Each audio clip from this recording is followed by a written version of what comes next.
नमस्कार दोस्तों, आपका मैथ का साथी फिर से वापस आ गया है जो मैथ को सरल और मज़ेदार बनाता है और प्रत्येक सवाल के पीछे हर एक वो कंसेप्ट बताता है जो आपके लिए ज़रूरी होता है।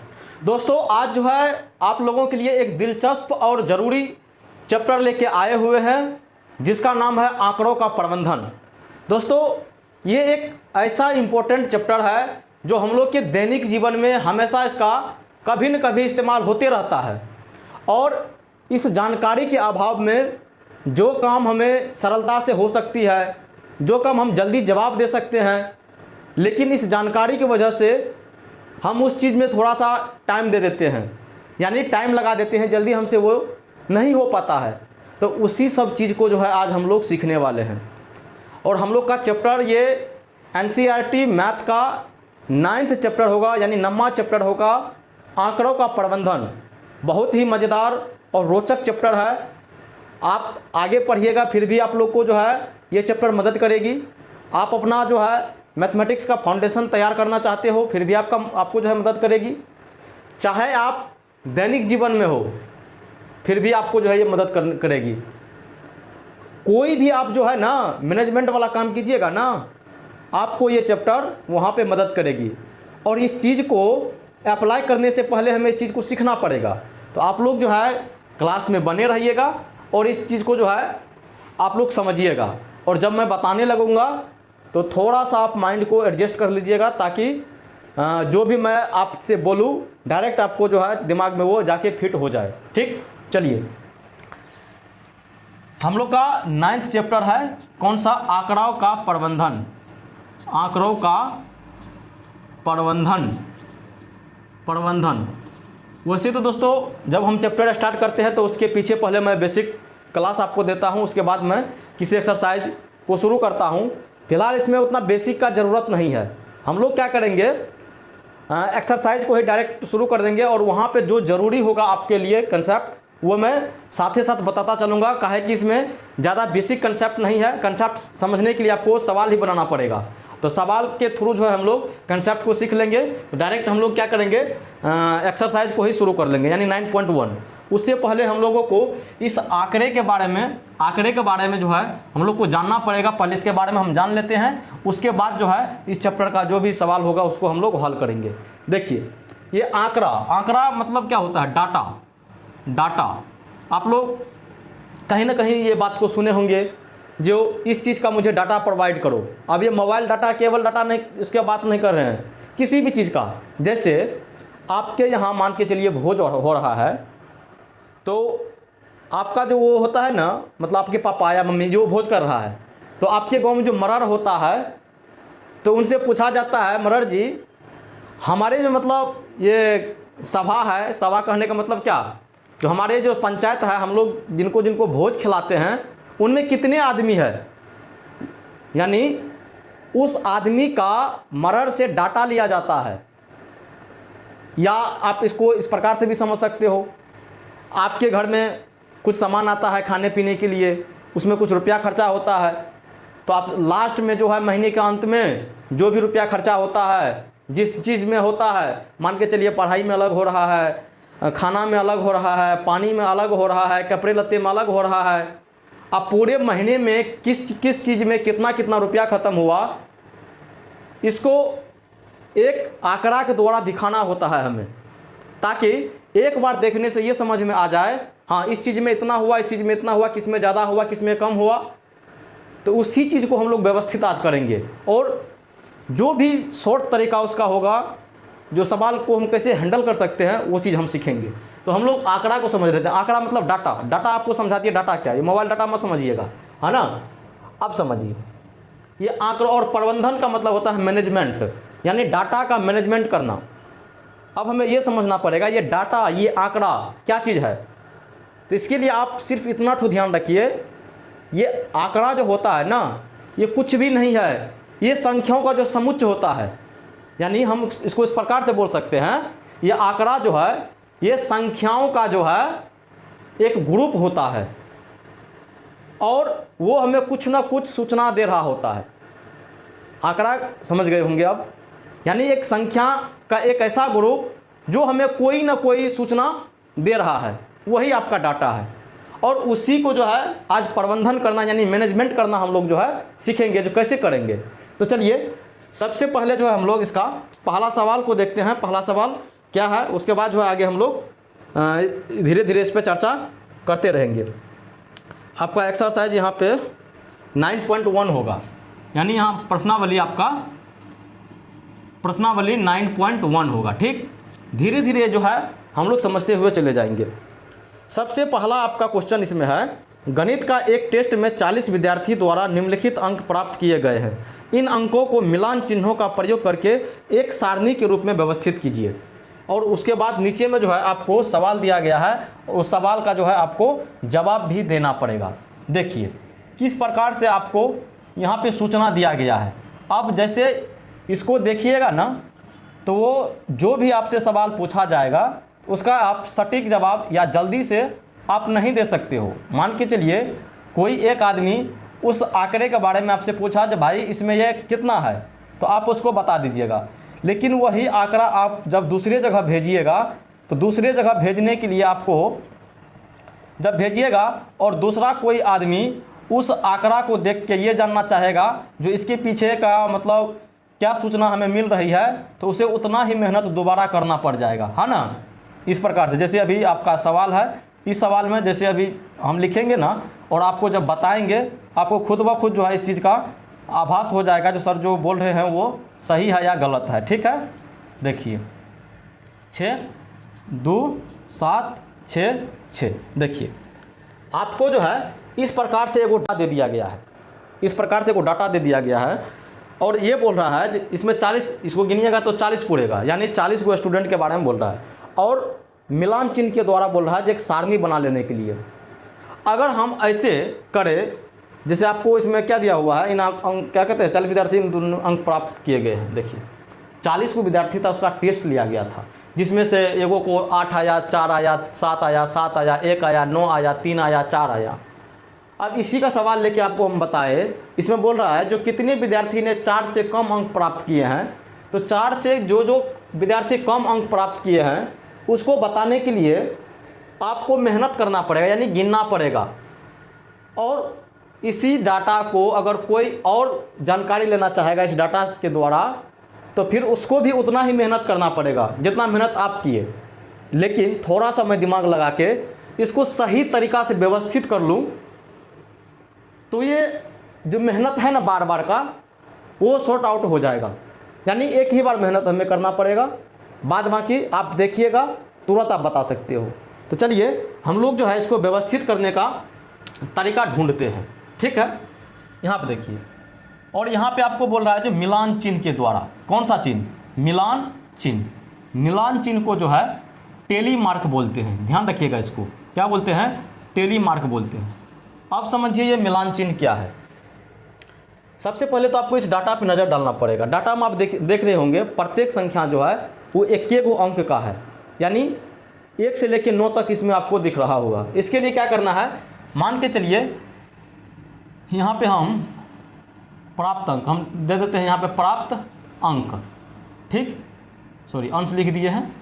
एक इसका खटाल बनेगा किसके लिए, प्राप्त अंक के लिए, एक बनेगा इसका मिलान चिन्ह के लिए, और दूसरा हम दे देते हैं क्या, दूसरा हम दे देते हैं इसके लिए छात्र की संख्या के लिए, छात्र की संख्या के लिए। ठीक है, चलिए हम यहाँ पे क्या करते हैं, जो प्राप्त अंक के लिए एक खटाल बनाए। प्राप्त अंक मतलब कितना कितना नंबर आया, किसी विद्यार्थी को 1 नंबर आया है, किसी को 2 आया है, किसी को 3 आया है, किसी को 4 आया, किसी को 5 आया, ऐसे करते करते जो है 9 तक है। कितना तक है, आप जो है ध्यान से इसको देख लीजिए, 9 तक है। अब 9 तक है, इसमें कितने कितने स्टूडेंट है, कहने का मतलब किस स्टूडेंट को 1 नंबर आया, कितना स्टूडेंट को 2 नंबर आया, कितना स्टूडेंट को 3 नंबर आया, इसको बताने के लिए हम जो अभी ये व्यवस्थित करने का तरीका आपको बता रहे हैं, सेम इसी तरीका से जो है आप कीजिए, और आपका जो है एक ऐसा मतलब आंकड़ा तैयार हो जाएगा, ऐसा तालिका तैयार हो जाएगा जिसको कोई भी देखकर जो है समझ सकता है। कैसे, देखिए अब समझिए पहले मिलान चिन्ह क्या होता है। मिलान चिन्ह के लिए पहले यहाँ पर ये चीज़ को देखिए, जैसे यहाँ पे गिनिए, 1 जो है कितने स्टूडेंट को आया है, 1, तो यहाँ पर हम देखते हैं एगो, उसके बाद दूगो, बस कितना स्टूडेंट को आया है? दूगो। तो दूगो है तो यहाँ पर दूगो स्टूडेंट है। और इसके लिए मिलान चिन्ह के लिए तो यहाँ पे देखिए 1 2, इसका मतलब हुआ दूगो चिन्ह, इसका मतलब क्या हुआ? दूगो। कहने का मतलब यहाँ पे ये हुआ जो दूगो स्टूडेंट ऐसा है जिसको 1 नंबर आया है। अब चलिए 2 नंबर देखिए एक बार, 2 कितने को आया है? यहाँ पे 1, यहाँ पे 2, उसके बाद यहाँ पे 3, बस 2 जो है ये 3 स्टूडेंट को आया है। और यहाँ पे क्या करेंगे? 1 2 3, आ रहा है समझ में? और 3 देखिए तो कितने को आया है? तो 1 2 3, बस यहाँ पे 3 स्टूडेंट, 3 जो है 3 छात्र लाया है। कैसे लिखेंगे? 1 2 3, आ रहा है समझ में? अब चलिए 4 पर, 4 देखिए 1 2 3, 3 के बाद यहाँ पे 4 5 6 7, 4 जो है 7 स्टूडेंट लाया। लेकिन मिलान चिन्ह के अंदर इसको कैसे लिखेंगे? या तो हम 7 को ये दे सकते हैं 1 2 3 4 5 6 7 ऐसे करके। लेकिन जब ऐसे करके दीजिएगा तो देखिए थोड़ा सा गिनने में आपको प्रॉब्लम आ सकती है। यानी एक एक करके आपको जो है इसको गिनना पड़ेगा, एक एक करके हमें ना गिनना पड़े, इसीलिए जो है हम लोग मिलान चिन्ह का प्रयोग कर लेते हैं। अब मिलान चिन्ह क्या है? मिलान चिन्ह जो है 5-5 का ग्रुप बनता है। कितना का? 5-5 का। वो भी 5 में क्या करते हैं? 4 वो तो सीधा रेखा देते हैं, 1 2 3 4 हुआ। अब 5वां रेखा जो है इसको ये कोना कोनी जो है हम लोग कर देते हैं। इसका मतलब ये कितना हुआ? 5। तो इसी तरह हम यहाँ पर लिखेंगे, देखिए 1 2 3 4 और 5वां के लिए यहाँ पे 5, उसके बाद 6 7। देखिए अब यहाँ पे कोई भी देख के ये समझ जाएगा जो ये 5 है और ये 2 है, 7 है। चलिए 5 को गिन लीजिए फटाफट। 5 1 2 3 4 4 4 5 6 गो। तो कैसे लिखिएगा? 6 1 2 3 4 5 1 6 हो गया। 6 देखिए तो एक बार 1 2 के बाद 3 4 5 6 7 6, ये क्या कहते हैं, कहाँ गया जी? हाँ 6 जो है ये 7 गो छात्र ने लाया है। 7 कैसे लिखिएगा? 1 2 3 4 5 6 7 ऐसे लिखना, यही है मिलान चिन्ह। इसी का प्रयोग आपको बोल रहा था करने के लिए। चलिए 7 नंबर में देखिए, मतलब 7 कितना स्टूडेंट लाया? 1 2 3 4 5, बस 5 गो। कैसे लिखेंगे? 1 2 3 4 और 5। 8 देखिए 1, उसके बाद यहाँ पे 2 3 4 4 गो लाया। 1 2 3 4। अब देखिए तो 9 कितना स्टूडेंट लाया है? 1 2 3, 3 स्टूडेंट, 1 2 3। अब देखिए, अब जो है इसमें अगर आपसे कोई सवाल पूछ दे तो आप इसका फटाफट जवाब दीजिएगा। कैसे? अब आपसे ये पूछ रहा है इसमें, किधर गया सवाल? हाँ, ज्ञात कीजिए कि कितने विद्यार्थी ने 7 या उससे अधिक अंक प्राप्त किए। यानी ऐसा कितना स्टूडेंट है, या तो वो 7 नंबर लाया है या उससे ज़्यादा नंबर लाया है। देखिए 7 नंबर वाला क्या गो स्टूडेंट है? 5 गो। उसके बाद 4 गो, यहाँ 5 4 9 गो और 9 3 12 गो। अब आप डायरेक्ट बता सकते हो। लेकिन इसी सवाल को यहाँ पे अगर हम बोलेंगे तो यहाँ पे आप जल्दी नहीं बता सकते हो, यहाँ पे आपको टाइम लग जाएगा। और मान के चलिए आपको हम गिन के बता दिए और दूसरा कोई आया तो वो इसको देख के नहीं बता सकता है। लेकिन उसी को जब हम ये वाला सारणी दे देंगे तो वो अपने से बता सकता है, जो 7 से ज़्यादा कितने नंबर लाया, 7 से कम कितने स्टूडेंट लाया, बिल्कुल 7 कितना लाया, हाँ, सबसे कम नंबर कौन लाया, सबसे ज़्यादा नंबर कितने स्टूडेंट लाया, सबसे ज़्यादा कितना है 9, कितने स्टूडेंट 3, सबसे कम कितना नंबर 1, कितने स्टूडेंट 2। यही तो है जी। देखिए इसमें दूसरा सवाल भी है, कितने विद्यार्थी ने 4 से कम अंक प्राप्त किए। 4 से कम, तो देखिए 4 ये नहीं बोल रहा, 4 से कम बोल रहा, मतलब 3 2 1 लाया होगा। तो यहाँ पे 3 स्टूडेंट, यहाँ पे 3 स्टूडेंट, 6 6 2 8, 8 स्टूडेंट ऐसा है जो 4 से कम नंबर लाया। अगर नहीं भी समझे हो तो एक सवाल और बनाते हैं, इसको जो है आप लोग समझ जाइएगा। देखिए इसमें दूसरा सवाल है, दूसरा सवाल के लिए आपको फिर से डाटा दिया गया है। क्या डाटा दिया हुआ है? कक्षा 6 के 30 विद्यार्थी की मिठाई की पसंद निम्नलिखित है। छठा क्लास में पूछा गया बच्चे सबसे, 30 गो बच्चा था, उसमें पूछा गया बाबू रे तुमको कौन कौन मिठाई जो है मतलब पसंद आता है। तो बच्चे ने मिठाई का नाम बोल दिया। कोई बोल दिया लड्डू, बर्फ़ी, लड्डू, जलेबी, लड्डू, रसगुल्ला, जलेबी, लड्डू, बर्फ़ी, रसगुल्ला, लड्डू, जलेबी, लड्डू, जलेबी, रसगुल्ला, ऐसे करके। अब उतना बड़ा बड़ा तो हम लिखेंगे नहीं, इसका शॉर्ट फॉर्म हम लिख देते हैं। क्या? देखिए यहाँ पे लड्डू के लिए हम क्या करते हैं, लड्डू के लिए हम एल लिख लेते हैं, ठीक। उसके बाद और कौन चीज़ पसंद आ जाए उसको, बर्फ़ी, बर्फ़ी के लिए हम बी लिख देते हैं। उसके बाद जलेबी आ जा, जलेबी, जलेबी के लिए हम जे लिख देते हैं। और उसके बाद रसगुल्ला, रसगुल्ला, रसगुल्ला के लिए हम एस लिख देते हैं, ठीक। और कौन मिठाई है? लड्डू है, बर्फ़ी है, जलेबी, रसगुल्ला, बस इतना ही। अब देखिए इसको किस प्रकार से आपको दिया गया है, उस चीज़ को समझिए। अब कोई बच्चा है, उसको बोला जाए बाबू रे जाओ तुम इकट्ठा करके लाओ जो अपने क्लास में जो है कितने स्टूडेंट जो है कौन कौन से मिठाई पसंद करते हैं। तो वो जो लाया ना, कैसे लाया, वो इस प्रकार से लिख के लाया। जैसे लड्डू कोई बच्चा से पूछा क्या पसंद, तो वो बोला लड्डू, तो लड्डू लिखा, फिर बर्फ़ी लिखा, फिर लड्डू लिखा, फिर जलेबी लिखा, फिर लड्डू लिखा, फिर रसगुल्ला लिखा, रसगुल्ला लिखा, फिर से जलेबी लिखा, फिर से क्या कहते हैं लड्डू लिखा, फिर बर्फ़ी लिखा, फिर रसगुल्ला लिखा, बर्फ़ी रसगुल्ला हो गया, फिर से देखिए लड्डू लिखा, किधर गया जी, हाँ हम भी कंफ्यूज कर गए, इतना लड्डू रसगुल्ला है। 1 2 3 4 5 अभी तक 1 2 3 4 5 6 7 8 9 10 11 अभी लिखे हैं। देखिए 1 2 3 4 5 6 7 8 9 10 11। चलिए अब है जलेबी, फिर लड्डू, जलेबी और फिर लड्डू।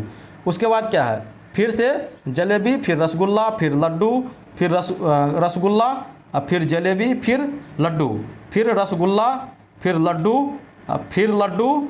अब देखिए लड्डू लड्डू हुआ, फिर बर्फ़ी, फिर से रसगुल्ला, फिर से रसगुल्ला, फिर से जलेबी, फिर से रसगुल्ला, फिर से लड्डू, फिर से रसगुल्ला, फिर से जलेबी, फिर से लड्डू। अब इस प्रकार से वो लिख के लाया। अब आप कैसे बता सकते हो? अगर मान के चलिए कोई पूछ दिया जो जलेबी कितने बच्चे को पसंद है, तो गिनना पड़ेगा ना जी। अगर कोई और आके पूछ दिया जो जलेबी कितने बच्चे को पसंद है, फिर गिनिएगा इसको। इसी को तो व्यवस्थित करना है हम लोग को। कैसे? देखिए इसको कैसे करेंगे, इसके लिए भी मान सारणी बना लेते हैं। यहाँ पे हम लोग जो है यहाँ पे मिठाई का नाम लिख देंगे, और दूसरा क्या बनाएंगे इसके लिए, दूसरा छात्रों की संख्या। क्या? दूसरा क्या बनाएंगे? छात्रों की संख्या। देखिए अब बनाइए इसके लिए। सबसे पहले हम क्या लिखते हैं? लड्डू। सबसे पहले लड्डू लिखते हैं। उसके बाद क्या है? बर्फ़ी है। लड्डू के बाद बर्फ़ी है। अब बर्फ़ी के बाद और कौन जलेबी है? एगो मतलब मिठाई, तो एगो जलेबी है, और दूसरा क्या है? रसगुल्ला है, रसगुल्ला है। अब चलिए अब इसका जवाब हम लोग जो है पहले मान सारणी बनाते हैं, फिर देखिए कोई भी सवाल आपसे पूछ देगा आप फटाक इसका जवाब दे दीजिएगा। मार्कर का इंक खत्म हो गया। देखिए यहाँ पे हम लोग पहले गिनते हैं किसके लिए? लड्डू के लिए। लड्डू क्या को विद्यार्थी ने पसंद किया, तो ये है लड्डू। 1 2 3 4 5 6 7 8 9 10 11 12 ऐसे स्टूडेंट है जो लड्डू पसंद किया। अब 12 को किस प्रकार से लिखेंगे? देखिए 1 2 3 4 अब 5 हो गया, 5 ठो, फिर 1 2 3 4 5, तो 5 5 10 11 12। देखिए कोई भी बता देगा जब 5 5 10 2 12। अगर इसी को एक एक करके लिखेंगे आँख चुनरा जाएगा, एक एक करके गिनना पड़ेगा उसको। ये लिखने का तरीका, ये कौन क्या चीज़ है? ये टेली मार्क है, आपको पहले से बता दिया, यानी इसी को मिलान चिन्ह बोलते हैं। चलिए बर्फ़ी पर देखते हैं। बर्फ़ी क्या को बच्चा को पसंद है?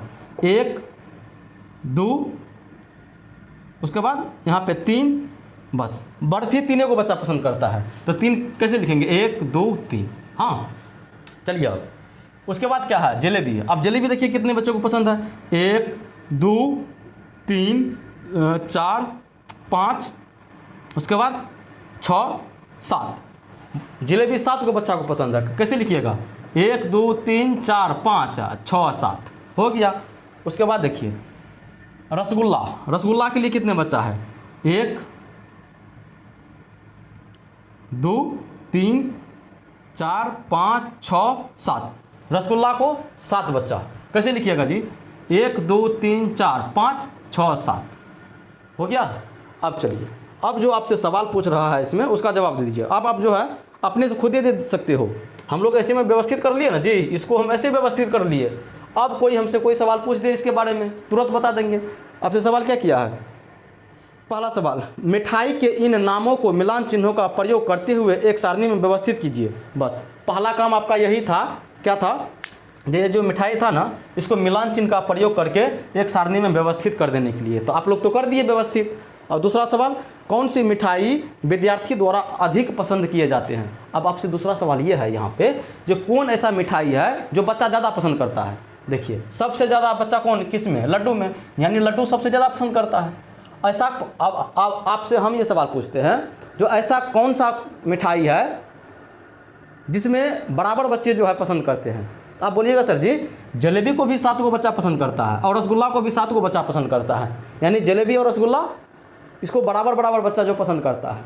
अब हम आपसे सवाल करते हैं, अब इसमें हमको ये बताओ सबसे कम किस मिठाई को बच्चे पसंद करते हैं?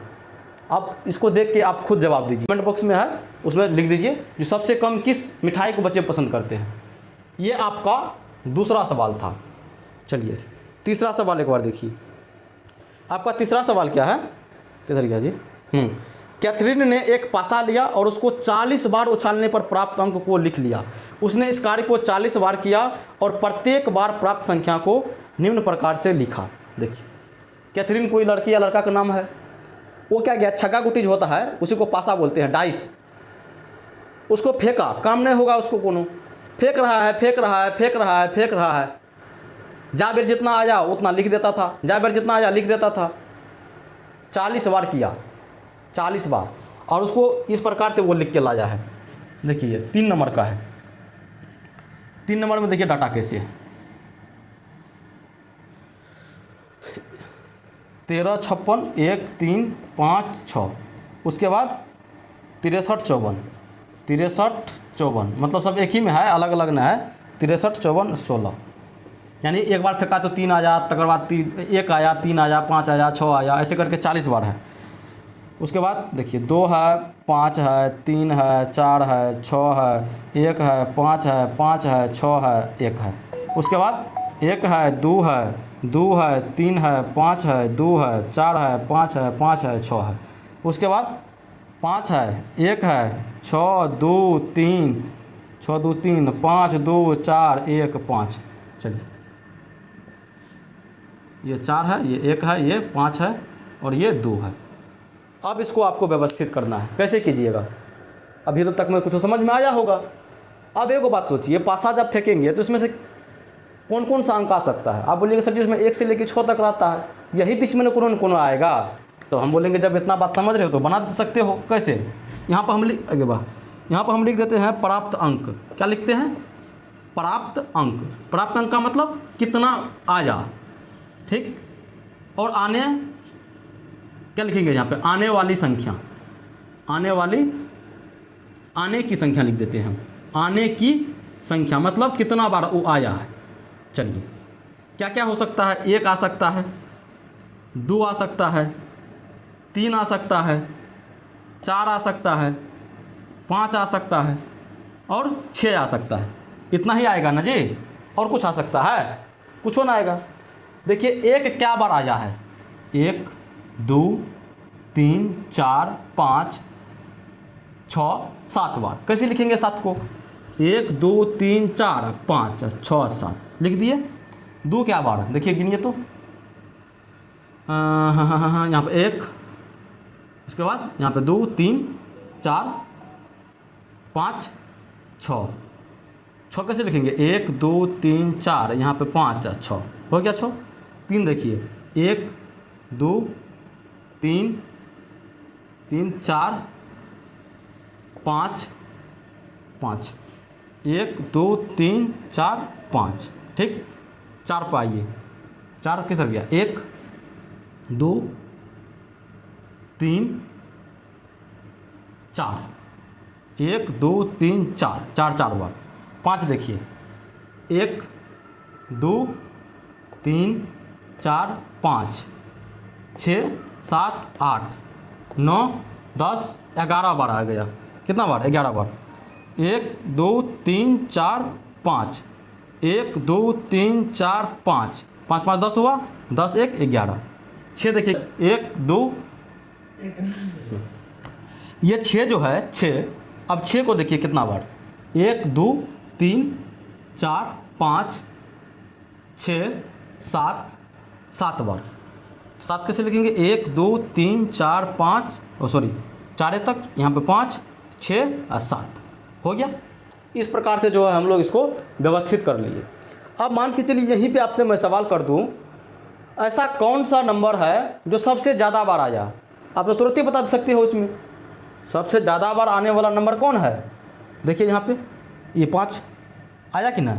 अगर हम आपसे बोले सबसे कम कौन सा आया, आप बोलिएगा सर जी ये सब में तो ये 5 5 वाला तो है, लेकिन ये तो कटबो नहीं किया है, यानी 5 गुना है, यानी सबसे कम 4 आया है। अब आप बताइए, आप जो छक्का गुट्टी खेलते हो तो आपके किस्मत में सबसे ज़्यादा नंबर कौन सा आता है? यानी आप फेंकते हो तो ज़्यादा कौन सा नंबर आता है, हमें बताइएगा। ठीक, चलिए अब इस पर सवाल जो है सवाल करते हैं हम लोग। सवाल क्या है? न्यूनतम बार आने वाली संख्या। न्यूनतम का मतलब होता है सबसे कम, तो सबसे कम कौन सा आया? तो 4 आया है। दूसरा सवाल क्या है? अधिकतम बार आने वाली संख्या। अधिकतम मतलब सबसे ज़्यादा, तो सबसे ज़्यादा कौन सा आया है? 5 आया है। तीसरा सवाल है समान बार आने वाली संख्या, यानी ऐसा कौन सा संख्या है जो समान बार आया है, मतलब एक के अंक का। अब देखिए इसमें समान बार कौन सा आया है, यहाँ पर देखिए 6 भी 7 बार आया है और 1 भी 7 बार आया है, यानी समान बार आने वाला संख्या 1 है और 7 है। 3 गो सवाल था, तीनों सवाल का जो है जवाब आप दे दिए, है ना। अब चलिए नेक्स्ट सवाल आपके लिए है ना जी, कि ख़त्म हो गया, क्या है ये? हाँ, बोला जो निम्नलिखित चित्रालेख 5 गाँव में ट्रैक्टर की संख्या दर्शाता है। 5 गो गाँव है, उसमें प्रत्येक गांव में कितना कितना ट्रैक्टर है उसका जो है आपको आंकड़ा दिया गया है। डायरेक्ट इसमें आपको यही दिया हुआ है, ये बना के दिया हुआ है ना। देखिए अब टेली चिन्ह का यूज तो नहीं किया है। यहाँ देखिए गांव का नाम, ये क्या चीज़ है? गांव। आपको यहाँ पे गांव है और ये है ट्रैक्टर की संख्या। ट्रैक्टर, वही ट्रैक्टर जिससे हम लोग खेत जोतते हैं, ट्रैक्टर की संख्या। देखिए ध्यान से, गांव का नाम नहीं, गांव ए करके दिया हुआ है। जैसे गांव ए, उसके बाद गांव बी, गांव सी, गांव डी, क्या गो है? ई, 5 गो है, गांव ई है। अब इसमें देखिए आपको ट्रैक्टर बना के दिया हुआ है। हमको तो ट्रैक्टर नहीं आता है बनाने के लिए, जो हम बना के देंगे, हम ट्रैक्टर के लिए कुछ और बना देंगे। देखिए क्या गो है पहले? 1 2 3 4 5 6, ये 1 tractor, 2 tractor, 3 tractor, 4 tractor, 5 tractor, 6 tractor. ठीक, चलिए गाँव बी में 2 4 5, 1 2 मतलब 1 2 3 4 5, है ना। सी में 2 2 4 2 6 2 8 गो। देखिए 1 ट्रैक्टर, 2 3 4 5 6 7 8। आगे बढ़िए, डी में 3 गो ट्रैक्टर, 1 2 3 और 2 2 4 2 6 गो। इसमें 1 2 3 4 5 6। देखिए इस प्रकार से आपको दिया हुआ है। अगर इसमें अभी कोनो आपसे पूछे क्या जो किस गांव में ज़्यादा ट्रैक्टर है, किस गांव में कम ट्रैक्टर है, समान ट्रैक्टर की संख्या किस किस गांव में है, तो आपको थोड़ा सा दिक्कत हो सकता है गिनने में। लेकिन जब हम टेली चिन्ह का प्रयोग कर लेता हूँ, अब बोलिएगा सर जी तब तो आसान हो जाएगा। जब हम देखते हैं तो आसान हो जाता है हमको बताना। तो टेली चिन्ह का प्रयोग करने के लिए हमको जगह ना है, यहाँ पे जगह है भी नहीं किया। क्या कीजिएगा आप जो है इसका खुद टेली चिन्ह बनाइए। आप क्या कीजिएगा, इसका टेली चिन्ह हम नीचे में लिख देते हैं। जैसे देखिए 1 2 3 4 5 6, तो 1 2 3 4 ये 5 और ये 6। इसके बाद देखिए 1 2 3 4 5, 1 2 3 4 और ये 5। देखिए 1 2 3 4 5 6 7 8, 1 2 3 4 5 और 6 7 8। इसको देखिए 1 2 3 3 3 6। देखिए 1 2 3 4 5 और 6। अब देखिए अब आपको बताना आसान हो जाएगा। कैसे? जैसे हम देख रहे हैं 5 ये 3 8, ये 5, ये 5 1 6, ये 5 1 6। आगे ना आसान, टेली चिन्ह का इस्तेमाल करना हमारे लिए आसान है ना। अब जो सवाल पूछ रहा है इसको सवाल का जवाब दीजिए। और देखिए एगो बात, ये कम वैल्यू है ना, इसीलिए इसके लिए एक ही ट्रैक्टर है। लेकिन जब ज़्यादा वैल्यू आ जाता है, मान के चलिए किसी गांव में अगर 100 ट्रैक्टर है, 500 ट्रैक्टर है, 700 ट्रैक्टर है, ये सबको बताने के लिए एक ट्रैक्टर के बराबर कुछ और कुछ पैमाना हम लोग को जो है इस्तेमाल करना होता है, जो अगले चैप्टर में आप लोग पढ़िएगा। तो उसको छोड़ दीजिए, फिलहाल अभी एक सिंबल एक ही ट्रैक्टर को दिखा रहा है ना। चलिए जवाब दीजिए। किस गांव में ट्रैक्टर की संख्या न्यूनतम है? न्यूनतम मतलब आपको पता है सबसे कम, गिनिए तो सबसे कम। आप देखिए 3 गो है, कौन सा गांव है? गांव डी। ठीक। किस गांव में ट्रैक्टर की संख्या अधिकतम है, यानी सबसे ज़्यादा किस में है? देख लीजिए आप ही, ये 5 और 3 8, कौन सा गांव है? सी। 3 नंबर में सवाल, गांव सी में गांव बी से कितने ट्रैक्टर अधिक है? गांव सी में और गांव बी से, बी किधर गया जी? और देखिए ये बी है। गांव सी में गांव बी से कितने ट्रैक्टर अधिक है? तो यहाँ पे ये कट्टो वाला ये तो गया, 3 को ज़्यादा ना है। देख रहे हो क्या असर है टेली चिन्ह का। आगे बढ़िए। 5 गांव में कुल मिलाकर कितने ट्रैक्टर है? गिन लीजिए। देखिए 5 1 6 गो ये हुआ, 6 5 11 गो, 11 5 कितना हुआ? 16 16 3 19 19 3 22 और 22 6 28, यानी सब गो मिला के 28 गो ट्रैक्टर। तो ये है टेली चिन्ह का कमाल, है ना। चलिए, एक शिक्षा माध्यमिक विद्यालय की प्रत्येक कक्षा में लड़कियों की संख्या निम्न चित्रालेख द्वारा प्रदर्शित किया गया है। एगो और आपको दिया गया है, इसमें लड़की का जो है संख्या के बारे में दिया हुआ है, जो माध्यमिक विद्यालय में जो है क्या कहते हैं, किस कक्षा में कितना लड़की है, इसके बारे में आपको दिया गया है। लेकिन यहाँ पे पैमाना का इस्तेमाल किया गया है। लड़की का मुंह का फोटो दिया हुआ है और आपसे ये पूछ रहा, मतलब ये बोल रहा है जो एगो फोटो 4 गो लड़की को दिखाता है। ये कहीं पर अगर इस प्रकार से सिचुएशन आती है तो हमें दिखाना पड़ता है जो एक सिंबल जो हम बना रहे हैं, एक चिन्ह जो बना रहे हैं, वो कितने डाटा को जो है, कितने मतलब संख्या को निरूपित कर रहा है। तो चलिए पहले हम यहाँ पे बना लेते हैं। ये आपका 5 नंबर का सवाल है। 5 नंबर में ये कक्षा 1 है, ये कक्षा 2 है, 3 है, 4 है, 5 है, उसके बाद 6 है और 7 को कक्षा तक है। कितना तक है? 7 को कक्षा तक। देखिए यहाँ पर हम लिख देते हैं क्या, ये लड़की का मुंह है, एक सिंबल बराबर 4 लड़कियाँ, एक सिंबल बराबर कितना? 4 लड़कियाँ। देखिए मेरे ख्याल से अभी तक में आप लोग ये चीज़ करना सीख गए होंगे, ठीक है ना। देखिए इसको 1 2 3 4 5 6 गो है। देखिए 6 गो कैसे करेंगे जी? 1 2 3 4 5 6, ठीक। अब 2 नंबर में देखिए क्या गो है? 2 2 4 और आधा। देखिए 1 2 3 4 हुआ ना। अब इसमें आधा बना हुआ है, आधा। आप बोलिएगा सर जी आधा लड़की कैसे होगा? वो बताते हैं आपको कैसे होगा। चलिए उसके बाद 3 नंबर में 2 2 4 5 गो, 1 2 3 4 5 गो, ठीक। अब 4 नंबर में देखिए 3.5 गो, 1 2 3 और ये आधा, है ना। चलिए 5 नंबर में 2.5 गो, 1 2 और आधा, है ना। चलिए 6 नंबर में 2 4 गो, 1 2 3 4। अब चलिए 6 नंबर हो गया। और 7 नंबर में 1.5 गो, एगो पूरा एगो आधा।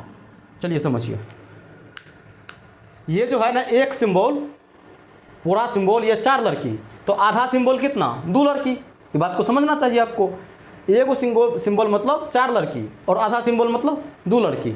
अगर हम आपसे ये सवाल करें जो कक्षा 7 में क्या गो लड़की है, तो यहाँ पे समझिए ये एगो पूरा है एगो आधा है, मतलब पूरा मतलब 4 गो लड़की और आधा मतलब 2 गो लड़की, यानी 4 2 6 गो। यानी कक्षा 7 में लड़की की संख्या कितना है? 6 गो लड़की है। इसको इस प्रकार से आपको समझना है। चलिए जवाब दीजिए इसमें।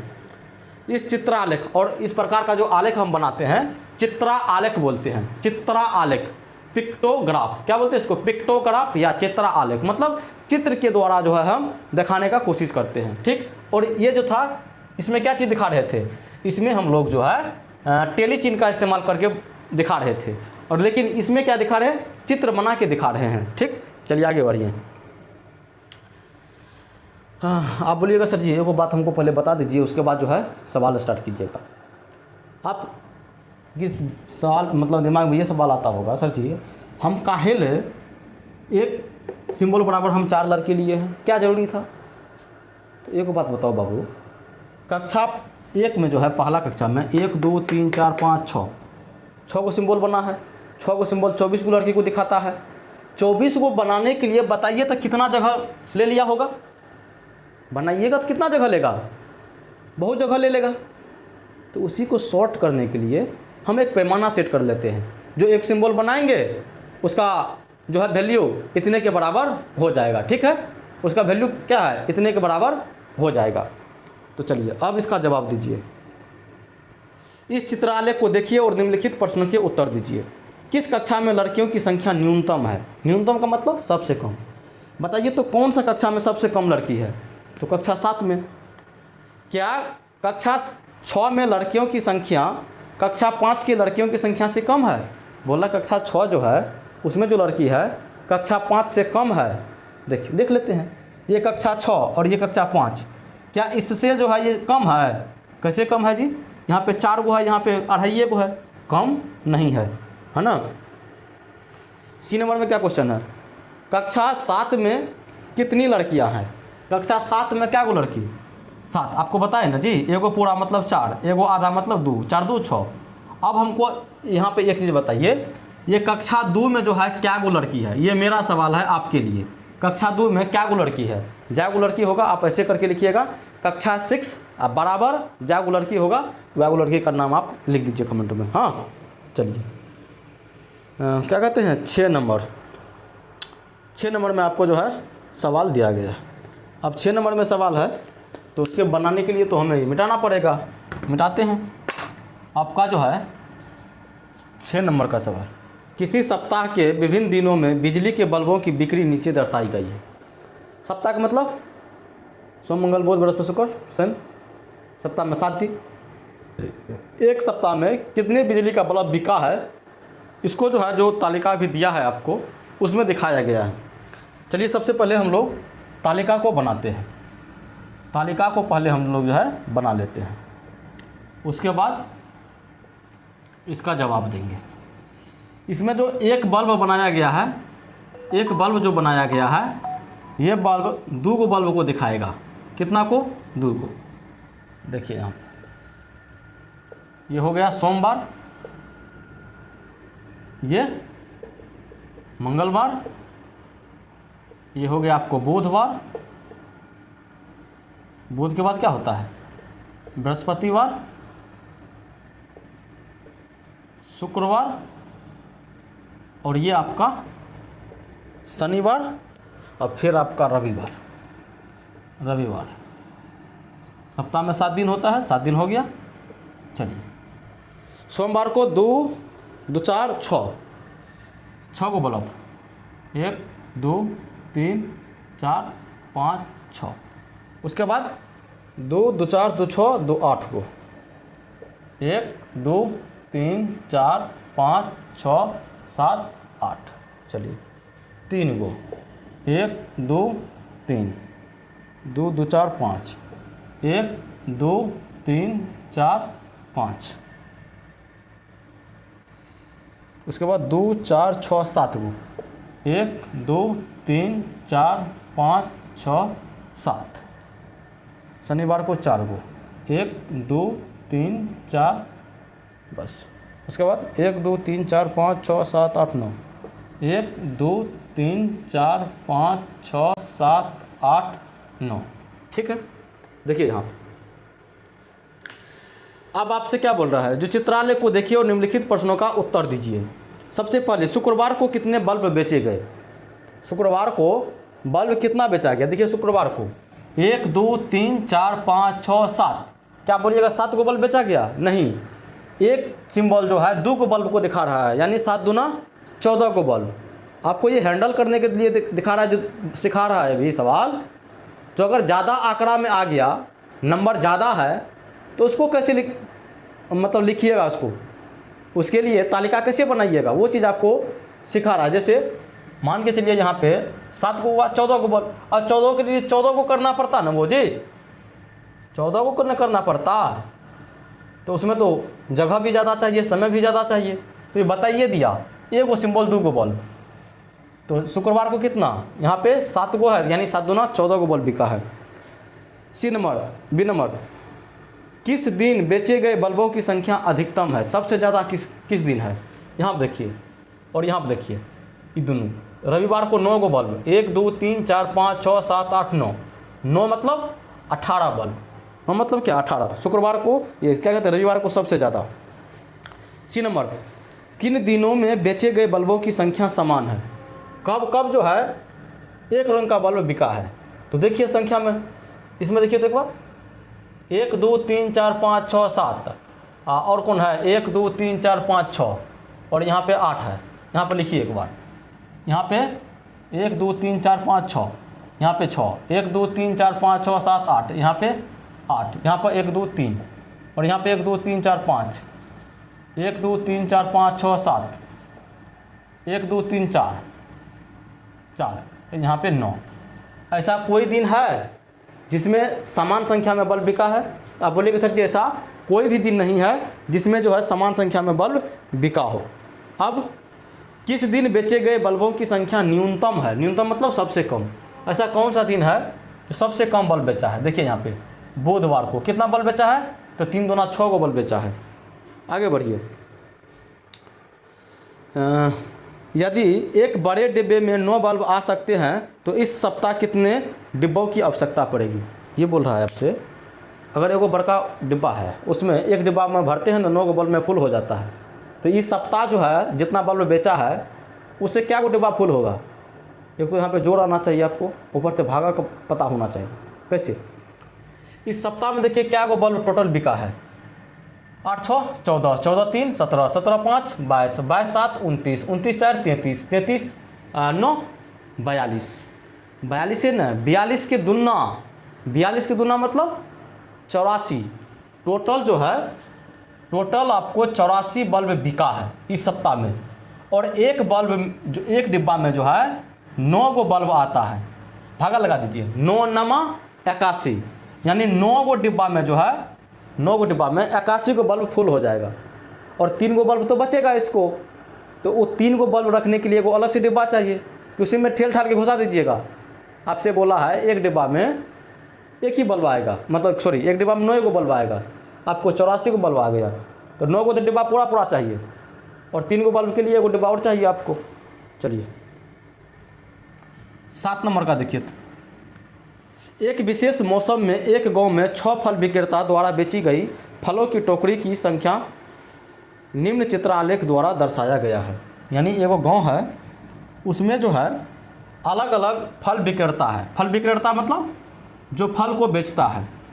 अब फल विक्रेता का जो है यहाँ पे आपको नाम दिया गया है। अब वो फल विक्रेता जो है, जैसे टोकरी होता है ना जी, सेब का टोकरी होता है, अनार का टोकरी होता है, लीची का टोकरी होता है। टोकरी मतलब जिसमें वो लाता है या जो रखा हुआ रहता है। अब यहाँ पर देखिए, पहला है आपका रहीम नाम का, दूसरा है लखपाल, कौन है जी? लखपाल। और तीसरा आपका अनवर, और चौथा आपका मार्टिन, चौथा कौन है? मार्टिन। पाँचवा है रंजीत सिंह, पाँचवा रंजीत सिंह, और छठा है जोसेफ। अब देखिए बाबू, यहाँ पर एक टोकरी मतलब एगो सिंबल जो है वो 100 टोकरी को दिखा रहा है, आपके सवाले में है। यहाँ जो हम बनाएंगे एगो टोकरी, ये 100 फल 100 टोकरी को दिखाएगा, 100 टोकरी को दिखाएगा। तो रहीम ने कितना बेच दिया? 2 4 गो। कितना बेचा है? 1 2 3, गलती हो गया, कोई बात नहीं, 4। लखपाल 2 2 4 5 5.5 गो, 1 2 3 4 5 5.5 हुआ, सॉरी 2 2 4 5 5.5 गो, 1 2 3 4 ये 5, ये इसको आधा कीजिए, ठीक है। अनवर 2 2 4 2 6 7, देखिए 1 2 3 4 5 6 7। चलिए मार्टिन 1 2 3 4 5 6 7 8 9 9.5 गो, 1 2 3 4 5 6 7 8 9 और ये आधा है ना। रंजित सिंह 2 2 4 2 6 2 8 गो, 1 2 3 4 5 6 7 8। जोसेफ 2 2 4 4.5 गो, 1 2 3 4 और आधा, ठीक है। चलिए यहाँ पे हम जो है इसका संख्या ऐसे करके लिख लेते हैं और आसान हो जाएगा हम लोग को। 1 2 3 4, यहाँ पे 4, 1 2 3 4 5, ये कितना है 5.5 है, तब 5.5 को हम ऐसे लिखते हैं। फ्रैक्शन वाली क्लास में आपको बताए थे हम 1 2 3 4 5 6 7, 1 2 3 4 5 6 7 8 9 9.5, ठीक। 1 2 3 4 5 6 7 8, 1 2 3 4 4.5। देखिए अब आप जवाब दे सकते हो आराम से। कैसे? किस फल विक्रेता ने अधिकतम फलों की टोकरी बेची है? किस फल विक्रेता सबसे ज़्यादा कौन बेचा है? देखिए तो मार्टिन। मार्टिन कितना 9.5, 9.5 का मतलब समझते हो? ये एगो टोकरी 100 को, तो 9 गो टोकरी 900 और आधा टोकरी मतलब 50, 950 टोकरी मार्टिन ने बेच दिया।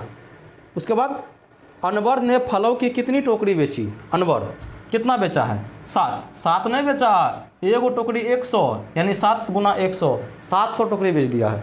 चलिए आगे बढ़िए।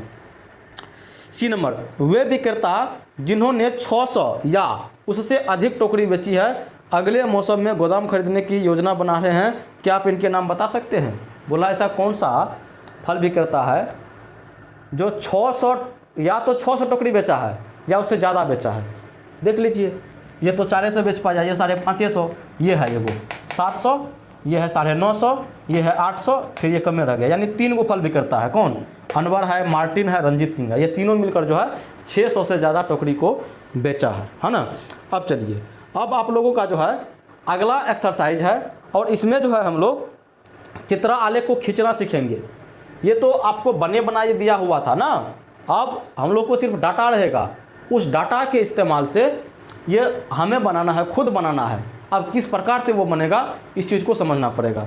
देखिए जैसे यहाँ पे एगो पैमाना लिया था, इसी में थोड़ा सा समझा देते हैं तब फिर आगे बढ़ेंगे। यहाँ पे बहुत ज़्यादा टोकरी था। क्या था? बहुत ज़्यादा टोकरी था। उस टोकरी को सॉर्ट आउट करने के लिए एगो पैमाना लिया, जो हम एगो सिंबल बना देते हैं, एगो सिंबल बना देते हैं, उसको जो है 100 मान लेते हैं। अब ये 100 मानना है कि 50 मानना है कि 1000 मानना है, ये आपके जो डाटा आपको दिया गया है उस पर डिपेंड करता है। जो आप कितना मानिएगा उसके डाटा पर डिपेंड करता है। जब सवाल आप बनाइएगा तो आप खुद ब खुद समझ जाइएगा उस चीज़ को। जैसे यहाँ पे 100 में था, 600 था, 800 था, 950 था, ये 100 में ले लिया। और जैसे 950 है, आधा को दिखाने, यानी 100 का आधा 50 है, तो यानी 50 को दिखाने के लिए ये टोकरी का जो है आधा हिस्सा बना दिया। सेम इसी चीज़ का जो है हम लोग वहाँ पे इस्तेमाल करने वाले हैं। तो चलिए इसको हम जो है रफ कर लेते हैं और अपना एक्सरसाइज कौन सा 9.2 को देखेंगे। 4-5 गो सवाल उसमें भी होगा और बहुत प्यारा सवाल जो है ना। अगर ये चीज़ को सीख गए फिर जो है आप मैनेजमेंट करने में माहिर हो जाइएगा, है ना। आपका जो है एक्सरसाइज यानी कि प्रश्नावली 9.2 है। इसमें सबसे पहला सवाल जो है आपका 5 गांव में पशुओं की कुल संख्या इस प्रकार है। 5 गो गांव है। गांव ए है, गांव ए में जो है 80 पशु, गांव बी में 120 पशु, गांव सी में 90 पशु और गांव डी में जो है 40 पशु और गांव ई में जो है 60 पशु है। ठीक।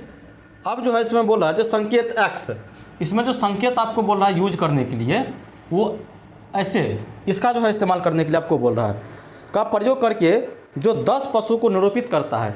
आपको ये भी बता दिया है, स्केल भी बता दिया है कि ये जो है कितने को दिखाएगा, तो ये जो है 10 को दिखाएगा, है ना। निरूपित करता है इन पशुओं का एक चित्र आलेख बनाइए और निम्न प्रश्नों का उत्तर दीजिए। चलिए इसका जो है चित्र आलेख हम लोग बनाना शुरू करते हैं। कैसे बनाएंगे? कुछ है जी, कुछ हो ना है? आप बोलिएगा सर जी कैसे नहीं कुछ हो है? देखिए यहाँ पे चित्र आलेख बनाते हैं। यहाँ पे पहले गांव का नाम लिख देते हैं, ऊपर में लिखेंगे गांव का नाम कौन सा, ABCD और एगो E, है ना। चलिए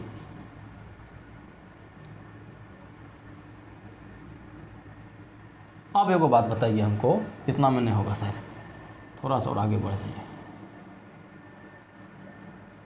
देखिए यहाँ पे गांव A में जो है 80 गो पशु है और एगो ये सिंबल 10 गो पशु को दिखाता है, तो आपको क्या गो सिंबल बनाना पड़ेगा? आप बोलिएगा सर जी एगो सिंबल 10 गो, यानी 2 गो बनाएंगे तो 20 गो, 3 गो बनाएंगे तो 30 गो, 4 गो बनाएंगे तो 40 गो। इसी प्रकार अगर 8 गो बना देंगे तो 80 गो को दिखा देगा। हाँ सही बात, ये 8 गो बनाइए, 1 2 3 4 5 6 7 8, कोई दिक्कत? अब बी में देखिए, बी में कितना पशु है?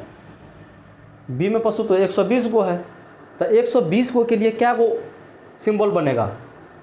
तो 10 से भागा लगा दीजिए। जब 10 से भागा लगाइएगा तो आपको 12 गो आएगा, यानी यहाँ पे क्या गो बनेगा? 12 गो। 1 2 3 4 5 6 7 8 9 10, थोड़ा सा और बढ़ जाइए, 11 और 12, ठीक। चलिए गाँव सी में 90 गो, क्या गो बनेगा? नोट हो, 1 2 3 4 5 6 7 8 9, ये आपको जो है बनाना सिखा रहा है अभी, है ना। डी में देखिए 40 गो, एगो 10 गो तो क्या गो बनेगा? 4 गो, 1 2 3 4। यहाँ पे 60 गो, 60 गो के लिए क्या गो? 6 गो। देखिए 1 2 3 4 5 6। अब चलिए अब इसका जवाब आप दीजिए, कैसे दीजिएगा? पहला क्वेश्चन आपका है जो गांव ई के पशुओं को कितने संकेत निरूपित करते हैं। आपका पहला क्वेश्चन इसमें है जो गांव ई के पशुओं को कितने संकेत निरूपित करती है। गांव ई के जो पशु है उसको कितना संकेत जो है दिखा रहा है। निरूपित का मतलब दिखाना, तो गांव ई यही है ना जी, 1 2 3 4 5 6, तो 6 गो ऐसा संकेत है जो गांव ई के पशु को जो है दिखा रहा है। उसके बाद चलिए आगे क्या है, बी नंबर में जो किस गांव में पशुओं की संख्या अधिकतम है। अधिकतम मतलब सबसे ज़्यादा। देखिए आप इसको देख के बता सकते हो जो कौन सा गांव ऐसा है जिसमें ज़्यादा पशु है, तो ज़्यादा पशु किस में है? गांव बी में, ठीक। उसके बाद क्या कहते हैं, सी नंबर का क्वेश्चन देखिए जो किस गांव में अधिक पशु है, गांव ए या गांव सी। दो के बारे में बोल रहा है, गांव ए और गांव सी। यहाँ पर ए और गांव सी, इसमें से कौन सा गांव में सबसे ज़्यादा है? तो 1 2 3 4 5 6 7 8 9, और यहाँ पर 1 2 3 4 5 6 7 8, यानी गांव सी में तो ज़्यादा पशु है। यही आपको थोड़ा सा मन में ख्याल आता होगा, अरे सर जी जब हमको यहाँ पे पते था तो इस बनाने का क्या काम जरूरी था, ये बनाने का तो ज़रूरी है। ये इसी चीज़ को ऐसे करके इसलिए दे रहा है ताकि आपका छोटा छोटा चीज़ जो है वो क्लियर हो जाए, तब आप जो है बड़े डाटा से खेल सकते हो। ये तो छोटा था इसी कारण ना, ये सिर्फ आपको कंसेप्ट समझने के लिए है।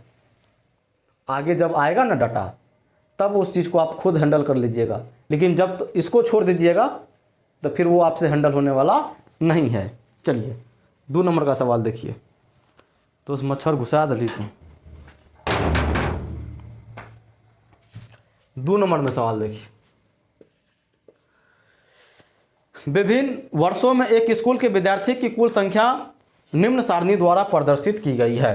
यानी किसी खास स्कूल के बारे में बात कर रहा है, उसमें अलग अलग वर्ष जो है अलग अलग विद्यार्थी का जो है संख्या एडमिशन लिया है, उसका आपको डाटा नीचे दिया गया है। जैसे 1996, जैसे भी 2024 चल रहा है ना जी, 1996 में उस स्कूल में 400 विद्यार्थी था, और 1998 में 535 विद्यार्थी एडमिशन लिया, और वर्ष 2000 में 472 लिया, और वर्ष 2002 में 600 लिया, उसके बाद 2004 में 623 विद्यार्थी एडमिशन लिया।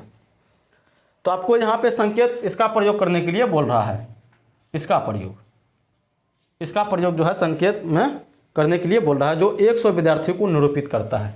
यानी एगो संकेत किसके बराबर, ये 100 विद्यार्थी के बराबर होगा, है ना। तो इस चित्रालेख बनाइए और निम्न प्रश्नों के उत्तर दीजिए। देखिए सबसे बड़ा चैलेंज यहाँ पे यही है, जो इस चित्रालेख को कैसे बनाएंगे, कहेंगे जब एगो सिंबल बोल दिया 100, तो यहाँ पे तो 100 के टर्म में है नहीं।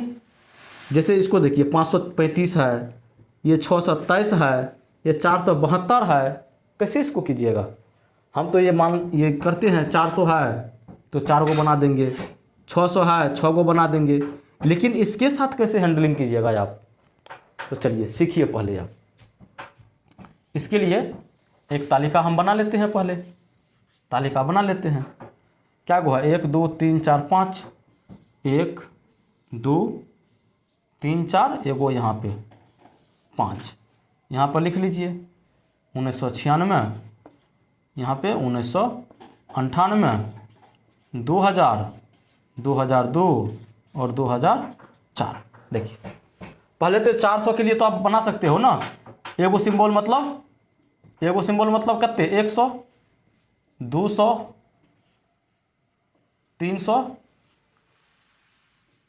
ये कितना हुआ 400, कोई दिक्कत। अब 535 को हम कैसे लिखेंगे, सुनिए। अगर इस प्रकार से आ जाए ना, एक मोटे तौर पर हम लोग क्या करते हैं, एक मोटे तौर पर ये इसके आधा के रूप में ले जाने की हम कोशिश करेंगे, आधा के रूप में। जैसे ये 535 को हम 550 कर सकते हैं, और 550 जब करेंगे तो यानी 550 हुआ, और 500 के लिए 5 गो सिंबल, और 50 के लिए आधा सिंबल। याद है कुछ हो, देखिए ये 1 2 3 4 5 तो हो गया। अब आधा के लिए क्या करेंगे, इसका आधा गायब कर दीजिए आप, इसका आधा गायब कर दीजिए, ये आधा बन गया। और इसी प्रकार से बनाना होता है ना। चलिए अब 2000 में आइए, तो 2000 में कितना, 472। अब ये 472 को हम 500 कर सकते हैं, 500 के ज़्यादा नज़दीक है, तो हम 500 यहाँ पे हम ले सकते हैं। और 500 के लिए क्या को सिंबल बनाना पड़ेगा, 5 गो, 1 2 3 4, और ये क्या हो गया 5। अब यहाँ पे 627 में आइए, ये 600 पहले आइए, 600 2002 में कितना है 600, 600 के लिए 6 गो, 3 गो बना अभी तक में, ये है आपका 4 गो, ये है 5 गो, और ये है 6 गो। अब देखिए 627 ये किसके नज़दीक में है, तो ये 600 के नज़दीक में है। आधा हम लेने जाएंगे तो 650 होगा। अब बताइए 600 और 650 में ये 23 किसके नज़दीक में है, आप बोलिए सर ये 600 के नज़दीक में है, काहे, दोनों के बीच में 625 बीच वाला हुआ, और 25 से देखिए पहले है, 25 से पहले मतलब 600 के नज़दीक। यहाँ पे हमको सिंबल क्या को बनाना पड़ेगा, 6 गो। आप 6.5 गो मत कर दीजिएगा, यहाँ पे 6 गो सिंबल बनेगा। देखिए 1 2 3 4 5 6। आगे समझ में कैसे बनाते हैं, चलिए इसका जो है सवाल है, सवाल को जो है हम लोग सॉल्व करते हैं। क्या है, ए नंबर में है, जो एक संकेत इतना का प्रयोग करे जो 100 विद्यार्थी को निरूपित करता है। एक चित्रालेख बनाइए और निम्न प्रश्नों के उत्तर दीजिए। पहले बोल रहा था चित्रालेख बनाने के लिए हम लोग बना दिए। अब इस पे सवाल है, वर्ष 2002 में कुल विद्यार्थी की संख्या को कितने संकेत निरूपित कर रहे हैं। 2002 में चलिए, 2002 में कितने, 1 2 3 4 5 6 गो जो है सिंबल निरूपित कर रहा है। काहे बोल दिया जानते हैं, 2002 मतलब पूरी 600 था। ठीक। अब बी नंबर में, वर्ष 1998 में कुल विद्यार्थियों की संख्या को कितने संकेत, 1998 में देखिए 1 2 3 4 5 और आधा, यानी 5.5 गो जो है संकेत इसको निरूपित कर रहा है। ठीक है, चलिए। और बी नंबर में देखिए सवाल क्या है, ये ए नंबर में 2 गो सवाल, और बी नंबर में चलिए, कोई और संकेत लेकर जो 50 विद्यार्थी को निरूपित करता है हो एक अन्य चित्रालेख बनाइए और कौन सा चित्रालेख अधिक सूचनाप्रद है। सुनिए, अब आपको ये बोल रहा है, इसमें तो बोल रहा था ये सिंबल 100 लेके, अब कोनो अपने मन से कोनो सिंबल आप इस्तेमाल कर लीजिए, कोनो भी सिंबल, और उसमें उस सिंबल को 100 मत कीजिएगा, वो एगो सिंबल 50 को दिखाएगा, एक सिंबल कितना को दिखाएगा 50 गो, और उससे जो है आप ये बना लीजिएगा। कैसे बनाना है, 100 गो लेकर तो हम बताइए दिए, तो 50 लेकर जो है आप खुद बनाइएगा। चलिए नेक्स्ट एक्सरसाइज की तरफ हम लोग मूव करते हैं। चलिए अभी तक जो है हम लोग जो ये बनाते हैं, तालिका बनाते हैं, वो 2 चीज़ से बनाने के लिए सीखे। एक मिलान चिन्ह यानी टेलीमार्क से, दूसरा चित्र आलेख यानी चित्र के द्वारा। लेकिन ये दोनों तरीका कहीं ना कहीं मुश्किल हो सकता है। इसमें पहला तो समय ज़्यादा लग जाता है, और कोई कोई आंकड़ा ऐसा होता है जिसको आप चाह कर भी जो है ना चित्र आलेख के द्वारा या डंडा आलेख के द्वारा, ये क्या कहते हैं, ये मिलान चिन्ह के द्वारा चाह के भी आप नहीं बना सकते हो, वो आंकड़ा ही इतना बड़ा होता है। तो ये सब के लिए जो है हमें एक और विधि का इस्तेमाल करना होता है। कौन सा, डंडा आलेख। दंड एगो आरेख, या तो इसी को हम बोलेंगे दंड आलेख। समझिए, दंड आरेख का मतलब क्या हुआ, दंड का मतलब होता है बार, और आरेख का मतलब डायग्राम, डायग्राम, या इसको दंड आलेख मतलब बार ग्राफ। किसी के मुँह से आप सुने होंगे जो बार ग्राफ बना लो, या बार ग्राफ का सवाल हम लोग जो है सोल्व कर रहे हैं, तो उसी चीज़ को जो है अभी आप सीखने वाले हो। तो इसमें कुछ कुछ पॉइंट है जिसको हमें ध्यान रखना पहले पड़ता है। ये जब भी हम दंड खींचते हैं ना, यानी जब भी हम बार खींचते हैं, उसमें एक चीज़ नहीं 2 चीज़ ध्यान रखिए। इसके बीच का जो चौड़ाई होगा वो समान चौड़ाई का होगा।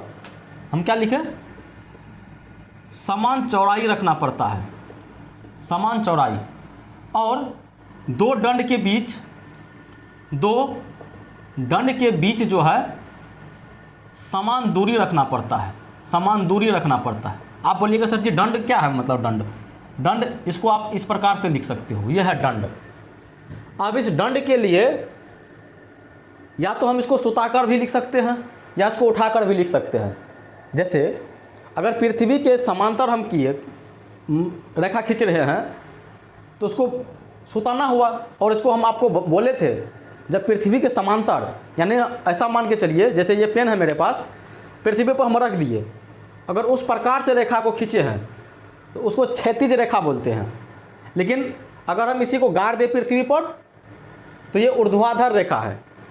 इंग्लिश में जो ऊर्ध्वाधर रेखा होता है उसको वर्टिकल लाइन बोलते हैं, और जो सुता हुआ रेखा है उसको हम लोग क्या बोलते हैं, हॉरिजॉन्टल लाइन। क्या बोलेंगे, हॉरिजॉन्टल।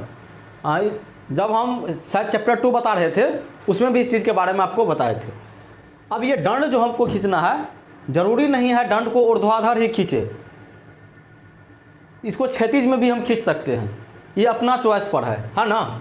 चलिए अब हम लोग क्या करेंगे, इस सवाल को बनाना शुरू करेंगे, है ना। चलिए अपना एक्सरसाइज क्या है, एक्सरसाइज होगा 9.3 यानी प्रश्नावली 9.3 होगा। इसमें दिया गया है, नीचे दिया हुआ दंड आलेख वर्ष 1998 से 2002 में सरकार द्वारा खरीदे गए गेहूं की मात्रा दर्शाता है। आपको पता है हम लोग का जो सरकार है किसानों सबसे गेहूं, चावल या धान ये सब खरीदा करती है। तो किस साल सरकार ने कितना गेहूं खरीदा वो दिया हुआ है। पहले का दंड आलेख जो है आपका इस प्रकार था, देखिए दंड आलेख कैसे खींचते हैं। दंड आलेख खींचने के लिए सबसे पहले एक लाइन जो है आप ऊर्ध्वाधर रखिए और एक लाइन आप क्षैतिज रखिए। वैसे आपको दिया हुआ है, इसमें आपको मैं खींचने के लिए तरीका बता रहा हूँ, उस चीज़ को समझिए। क्या, एक जो है आप ऊर्ध्वाधर खींचिए मतलब ऊपर, एक आप सुता के इसको क्षैतिज और ये ऊर्ध्वाधर, 2 लाइन खींच दिए। उसके बाद उसमें से 2 चीज़ आपको रहेगा, 2 चीज़ में से अब आपके चॉइस पर डिपेंड है। जो आप ये दंड जो बनाना चाहते हैं इसको ऊर्ध्वाधर बनाना चाहते हैं या इसको क्षैतिज बनाना चाहते हैं। जैसे आपको इसमें दिया हुआ है ये गेहूँ, गेहूँ कहने का मतलब क्या हुआ, गेहूँ ये कितना लिया है 1000 टन में, किसमें है जी 1000 टन, 1000 टन समझते हो, अभी आपको समझाते हैं देखिए। और यहाँ पे एगो पैमाना सेट किया है, जैसे यहाँ पे 5 है, यहाँ पे 10 है, ये 15 है, ये 20 है, ये 25 है, कहाँ तक गया है 30 तक गया है, देखिए ये 30 है। और यहाँ पे ये देखिए ये दंड किसके लिए है 1998, उसके बाद 1999 में 25 पर है, 1999 पर ये 25 पर, फिर है 2020 पर, 2000 जो है ये 2020, और ये क्या हुआ 1999 है ना, और 2001 ये भी 20 पर है, ये 2001 के लिए है, अभी समझाएंगे आपको ये क्या चीज़ है 2001। और 2002 30 पर, 2002 कितना पर है 30 पर। अब पहले यहाँ पे समझ लीजिए, फिर जो है हम लोग सवाल पे जाएंगे। हम जो आपको बोले थे समान चौड़ाई का होना चाहिए, इसका मतलब ये हुआ ये जो हम दंड बनाए हैं, जितना चौड़ा दंड ये है उतना ही चौड़ा ये होना चाहिए, उतना ही चौड़ा ये होना चाहिए, उतना ही ये, यानी सभी अभी हम जो बनाए हैं तो वो तो कम बेसी हो गया, हम तो नाप के नहीं बनाए हैं, उसे रेंडमली खींच दिए हैं, इसे कारण आपको कम बेसी दिख रहा होगा। लेकिन जब भी बनाना होता है तो आपको इसका जो है चौड़ाई बराबर रखना पड़ेगा, उसके बाद दो दंड के बीच समान दूरी रखना पड़ेगा, यानी ये दंड और ये दंड, इसके बीच में जितना दूरी है उतना ही दूरी आपको इस दंड और इस दंड के बीच में रखना पड़ेगा। अभी आपको कम बेसी लग रहा होगा, और आप जब बनाइएगा कॉपी पे उसको नाप के बनाइएगा, है ना, इतना बात समझ गए। और ये एक डाटा जो है ये कितना गेहूं लिया है उस चीज़ को दिखा रहा है, और ये किस वर्ष लिया गया है उस चीज़ को दिखा रहा है। अब समझिए, यहाँ पे थोड़ा सा मैं बताता दूँ, पहले 1000 टन को आप समझिए, 1000 टन क्या होता है। देखिए अगर 100 किलो देते हैं, 100 किलो देते हैं तो वो हमारा 1 क्विंटल होता है, 1 क्विंटल कितना 1 क्विंटल। और जब 10 क्विंटल देते हैं, कितना 10 क्विंटल देते हैं ना, वो हमारा 1 टन बनता है, 1 टन। अब हम आपसे पूछेंगे 1 टन में क्या किलो, तो 1 क्विंटल में 100 किलो और 1 टन में 10 क्विंटल यानी 1000 किलो। 1 टन में कितना 1000 किलो जब देते हैं तो 1 टन बनता है। और ये जो है गेहूं का मात्रा आपको 1000 टन में दिया गया है, मतलब 1900, देखिए यहाँ पर ऐसे समझिए 1998 में जो है सरकार ने ये 15 है ना जी, ये देखिए ग्राफ कहाँ पर है 15 पर, कहने का मतलब 1998 में सरकार जो है 15,000 टन गेहूं खरीदा, 1999 में 25,000 टन गेहूं खरीदा, 2000 में 20,000 टन, 2001 में कितना 20,000 टन, 2002 में कितना 30,000 टन गेहूं खरीदा। इसमें जो समझने का था आपको मैं समझा दिया। अब चलिए क्या कहते हैं, इसमें जो सवाल है उस सवाल को हम लोग सॉल्व करते हैं। क्या सवाल इसमें पूछा है, सबसे पहला है आपका, जो किस वर्ष में गेहूं का अधिकतम उत्पादन हुआ। उत्पादन मतलब उपजा है, जिस वर्ष ज़्यादा उपजेगा उस वर्ष उतना ज़्यादा बिकेगा या उस वर्ष उतना ज़्यादा खरीदा जाएगा। तो सबसे ज़्यादा खरीदा गया कौन सा साल, तो आप बोलेंगे सर जी 2002 में कितना 30,000 टन खरीद लिया, मतलब ज़्यादा उपजा होगा। कब 2002, आपका आंसर क्या होगा 2002। बी नंबर में किस वर्ष में गेहूं का न्यूनतम उत्पादन हुआ है। न्यूनतम मतलब सबसे कम, देखिए 1998 में कितना 15,000 टन। आ रहा है समझ में, तो यही है आपका दंड आलेख, बार ग्राफ इसी को बोला जाता है। और ये बड़े बड़े वैल्यू को जो है छोटा करने में आपका सहायता करेगा। देखिए ना 15,000 टन, 30,000 टन, इतना चीज़ को जो है। अब इसमें एगो चीज़ और पूछेगा, तो कितना का पैमाना लिया गया, तो पैमाना में देखिए 0 से 5, 5 से 10, 10 से 15, 15 से 20, 20 से 25, 25 से 30, यानी 5,000 टन का लिया गया। 0 से 5 कितना 5,000, 5 से 10 कितना 5,000, 10 से 20 कितना, ये क्या कहते हैं 10 से 15 कितना 5,000। तो पैमाना आपको 5,000 टन का जो है लिया गया है ना। चलिए इसी को जो हम लोग सुता के भी कर सकते थे, कैसे, ये जो ईस्वी लिखे हैं ना, इस ईस्वी जो लिखे हैं, ईस्वी को हम ऊपर में कर देते और ये जो गेहूं का मात्रा है इसको हम नीचे कर देते, फिर भी जो है हमारा ये बार ग्राफ बन जाता, फिर भी बन जाता। हम आपको क्या बोले थे, आपके चॉइस पर है, या आप इसको क्षैतिज में रख लीजिए या ऊर्ध्वाधर में रख लीजिए, हॉरिजॉन्टल में रखिए, वर्टिकल में रखिए, कोई आपके चॉइस पर है, आप जैसे बना सकते हो। और आपका जो 2 नंबर का सवाल है वही है, सुतलका रेखा दिया गया है इसमें। चलिए इस दंड आलेख को देखिए और जो एक रेडीमेड कपड़ों की दुकान में सोमवार से शनिवार तक हुई कमीजों की बिक्री को दर्शाता है। कोई रेडीमेड का दुकान है, रेडीमेड का मतलब जहाँ पे आपको बने बनाई कपड़ा मिल जाता है। जैसे हम अभी टी शर्ट पहने हुए हैं, ये टी शर्ट रेडीमेड है। रेडीमेड मतलब पहले से तैयार किया हुआ है, हम इसका कपड़ा लेके नहीं सिलवाए हैं, ये पहले से तैयार किया हुआ है। तो रेडीमेड का कपड़ा का दुकान है, उसमें एक सप्ताह में किस किस दिन कितना कितना कमीज का मतलब शर्ट, कितना कितना कमीज जो है बिका है, उसके बारे में आंकड़ा जो है आपको दिया गया है। अब इसको किस प्रकार से दिखाया है, इसको जो है बार ग्राफ के द्वारा दिखाया गया है। देखिए यह है आपका शनिवार के लिए, ठीक। हम आपको क्या बोले थे बार ग्राफ बनाने के लिए, एगो पहले ऊर्ध्वाधर रेखा खींचिए, एगो क्षैतिज रेखा खींचिए, 2 रेखा पहले खींचना पड़ेगा। उसके लिए यहाँ पे हम दिन दिखा देते हैं, यहाँ पे कमीज का संख्या दिखा देंगे, हाँ ना जी। देखिए ये शनिवार हो गया, उसके बाद शनिवार के बाद ये शुक्रवार, ये शुक्रवार, उसके बाद बृहस्पतिवार, यह है आपके बृहस्पतिवार, और यह है आपका बुधवार, और यह है आपका मंगलवार, और यह है आपका सोमवार। देखिए यहाँ पे अभी आपको उल्टा पुल्टा लग रहा होगा जी, है।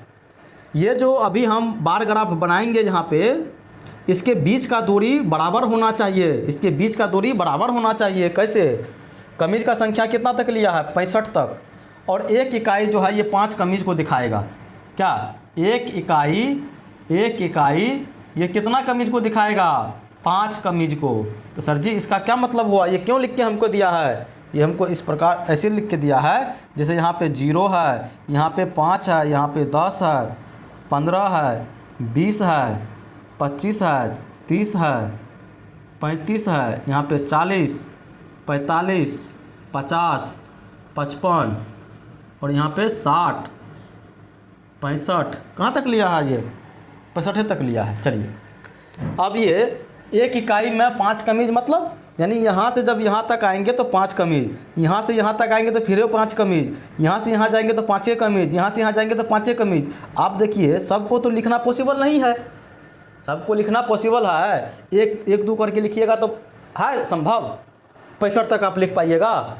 तो हम क्या किए, एक पैमाना सेट कर लिए 5 का, यानी जब एक इकाई हम 5 के बराबर ले लिए, दूसरा जैसे यहाँ से लेके यहाँ तक 5, यहाँ से लेके यहाँ तक भी 5, यहाँ से लेके यहाँ तक 5, अगर एक एक करेंगे तो पगला जाएंगे ना।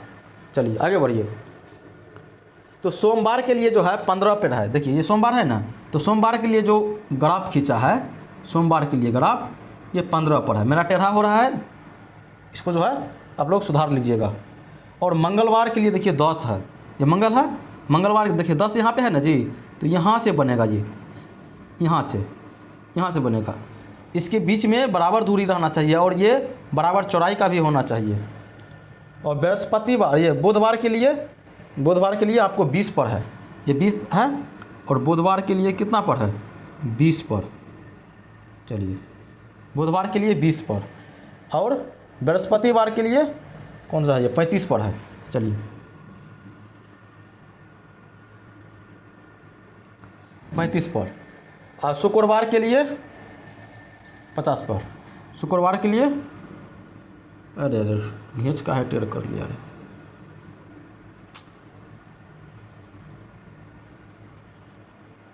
पचास पर, ठीक। शनिवार के लिए 60 पर, शनिवार का 60। चलिए ये बन गया। आप यहाँ पे कुछ देख पा रहे होंगे, ये ऊर्ध्वाधर में था और ये क्षैतिज में है, वही आपको बोले थे, जो आपका जो है चॉइस पर है। चलिए इसका जो है जवाब दीजिए। अब निम्नलिखित प्रश्नों के उत्तर दीजिए। क्या है, उपरोक्त दंड आलेख में क्या सूचना दर्शाई गई है। बोला ये जो दंड आलेख बनाए हैं इसमें ऐसा कौन सा सूचना मिल रहा है, हमें इसमें यही सूचना मिल रहा है जो किस दिन कितने कमीज़ों का जो है बिक्री हुई है। और हमें इसमें ये चीज़ सूचना मिल रहा है जो ऐसा कौन सा दिन था जिसमें ज़्यादा कमीज़ें बिकी, ऐसा कौन सा दिन था जिसमें सबसे कम कमीज़ें बिकी। यही सब सूचना तो हमको देखने से मिल रहा है ना जी। पहला तो हो गया आपका। बी नंबर, कमीज़ों की संख्या को निरूपित करने के लिए क्षैतिज रेखा पर क्या पैमाना लिया गया है। क्षैतिज रेखा पर क्या पैमाना, पैमाना वही ना आपसे पूछ रहा है जो पैमाना कितना, तो पैमाना 5 का लिया गया है। बोला जो कमीज़ के संख्या को दिखाने के लिए क्षैतिज में जो है क्या पैमाना इस्तेमाल किया गया है, तो पैमाना 5, यानी एक इकाई 5 को दिखाएगा, ये इकाई फिर 5 को, ये इकाई फिर 5 को, यानी यहाँ से यहाँ तक में 3 गो इकाई कितना को दिखा देगा, 15 गो। यही चीज़ आपको हम बताने वाले थे, तभी से आगे बढ़िए। सी नंबर में, किस दिन अधिकतम कमीज़ें बेची गई और कितनी संख्या में कमीज़ें बेची गई। सबसे ज़्यादा किस दिन, देखिए शनिवार को सबसे ज़्यादा कितना, 60 कमीज। बस आगे बढ़िए।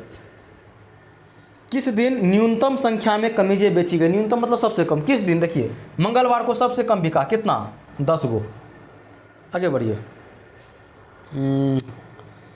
और कौन सा है जी, हाँ किधर गया, बृहस्पतिवार को कितनी कमीज़ें बेची गई। देखिए बृहस्पतिवार कितना कमीज, 35 कमीज, 35 पर है ना, हाँ शायद 35 पर है। बृहस्पतिवार को 35 पर। जब इसको बराबर नाप के आप बनाइएगा ना, तो हम जब भी ऐसे करके ताकते हैं वैसे ताकना नहीं पड़ेगा, क्या है, सॉलिड आपको उसके सामने में दिखाई देगा।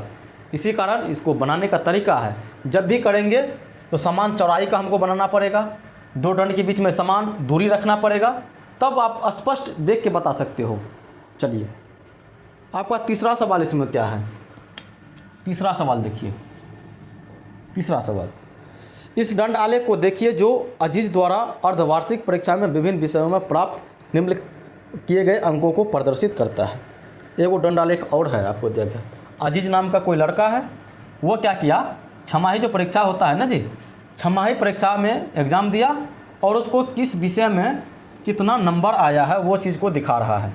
जैसे हाईएस्ट 90 नंबर तक था, उसके बाद 80, उसके बाद 70, उसके बाद 60, 50, 40, 30, 20 और आएगा नीचे आया।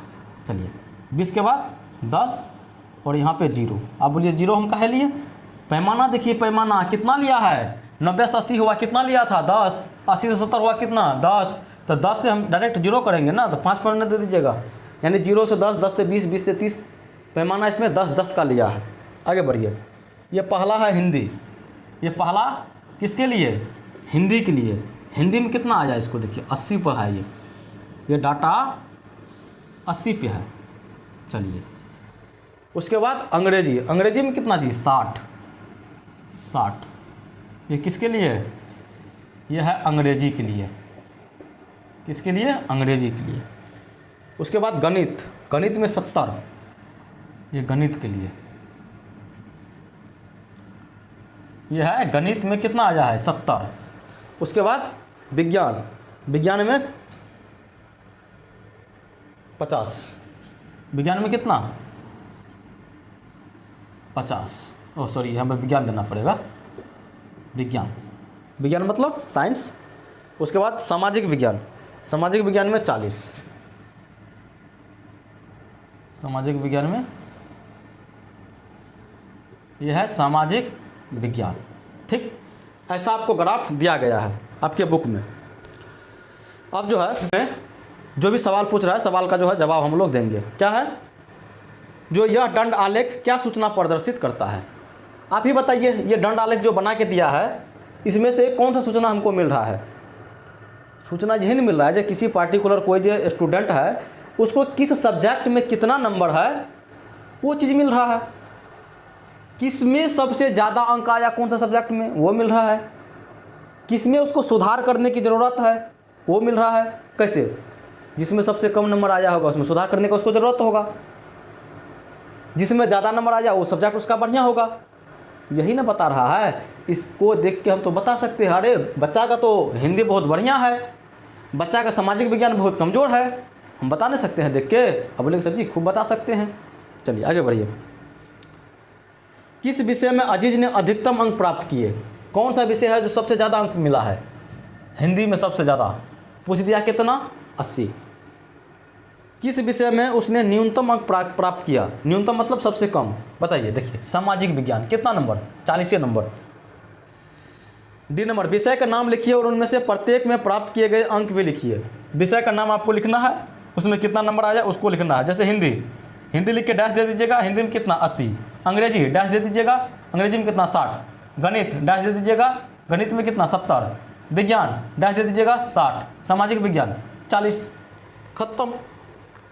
आपका एक्सरसाइज 9.3 में 3 गो सवाल था। ये 3 गो सवाल में बार ग्राफ के बारे में आपको बेसिक जानकारी देना था, है ना। अब जो आपका अगला है ना, अगला एक्सरसाइज यानी 9.4, ये आपको खुद बनाना पड़ेगा। इसमें तो आपको जानकारी दिया, देखो बाबू ऐसे ऐसे ऐसे ऐसे कर लेना। अब अगला एक्सरसाइज सिर्फ आपको डाटा देगा, उस डाटा का इस्तेमाल करके आपको ऐसा खुद बनाना पड़ेगा। तो चलिए इसको रफ करते हैं, फिर जो है उसको सीखते हैं। आपका जो है यहाँ से प्रश्नावली 9.4,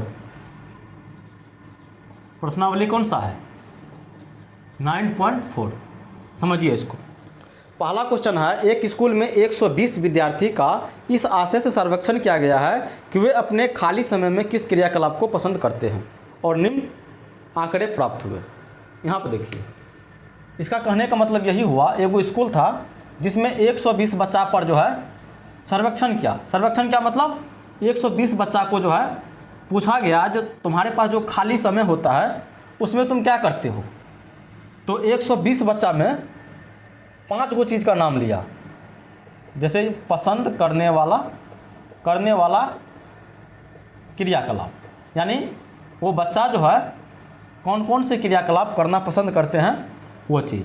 और विद्यार्थी की यहाँ पे संख्या, यहाँ क्या है? विद्यार्थी की संख्या। जैसे खेलना, कुछ बच्चे ने बोला मुझे खेलना पसंद है। क्या चीज़? खेलना। कितने बच्चे ने? 45 बच्चा बोला हमको खेलना पसंद है।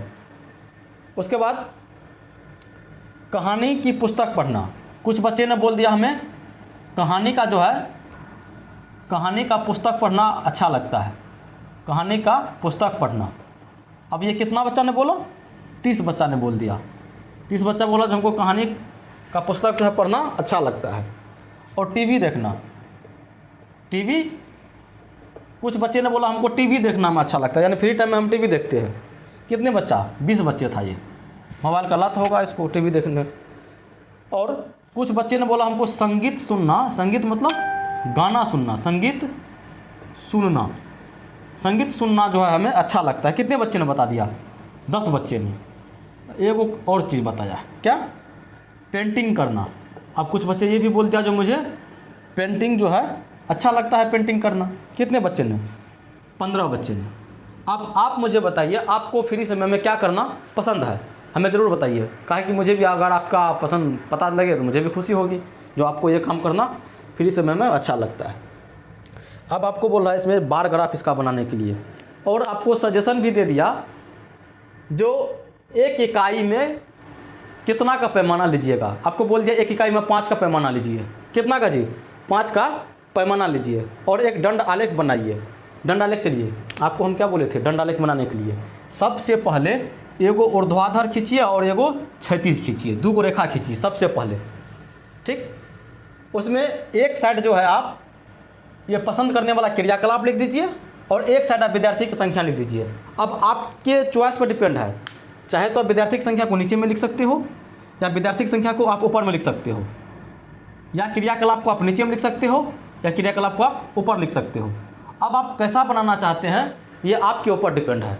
मान के चलिए हम जो है ये विद्यार्थी की संख्या को ऊपर दिखाना चाहते हैं और क्रियाकलाप को हम नीचे दिखाना चाहते हैं, तो हम कैसे लिखेंगे?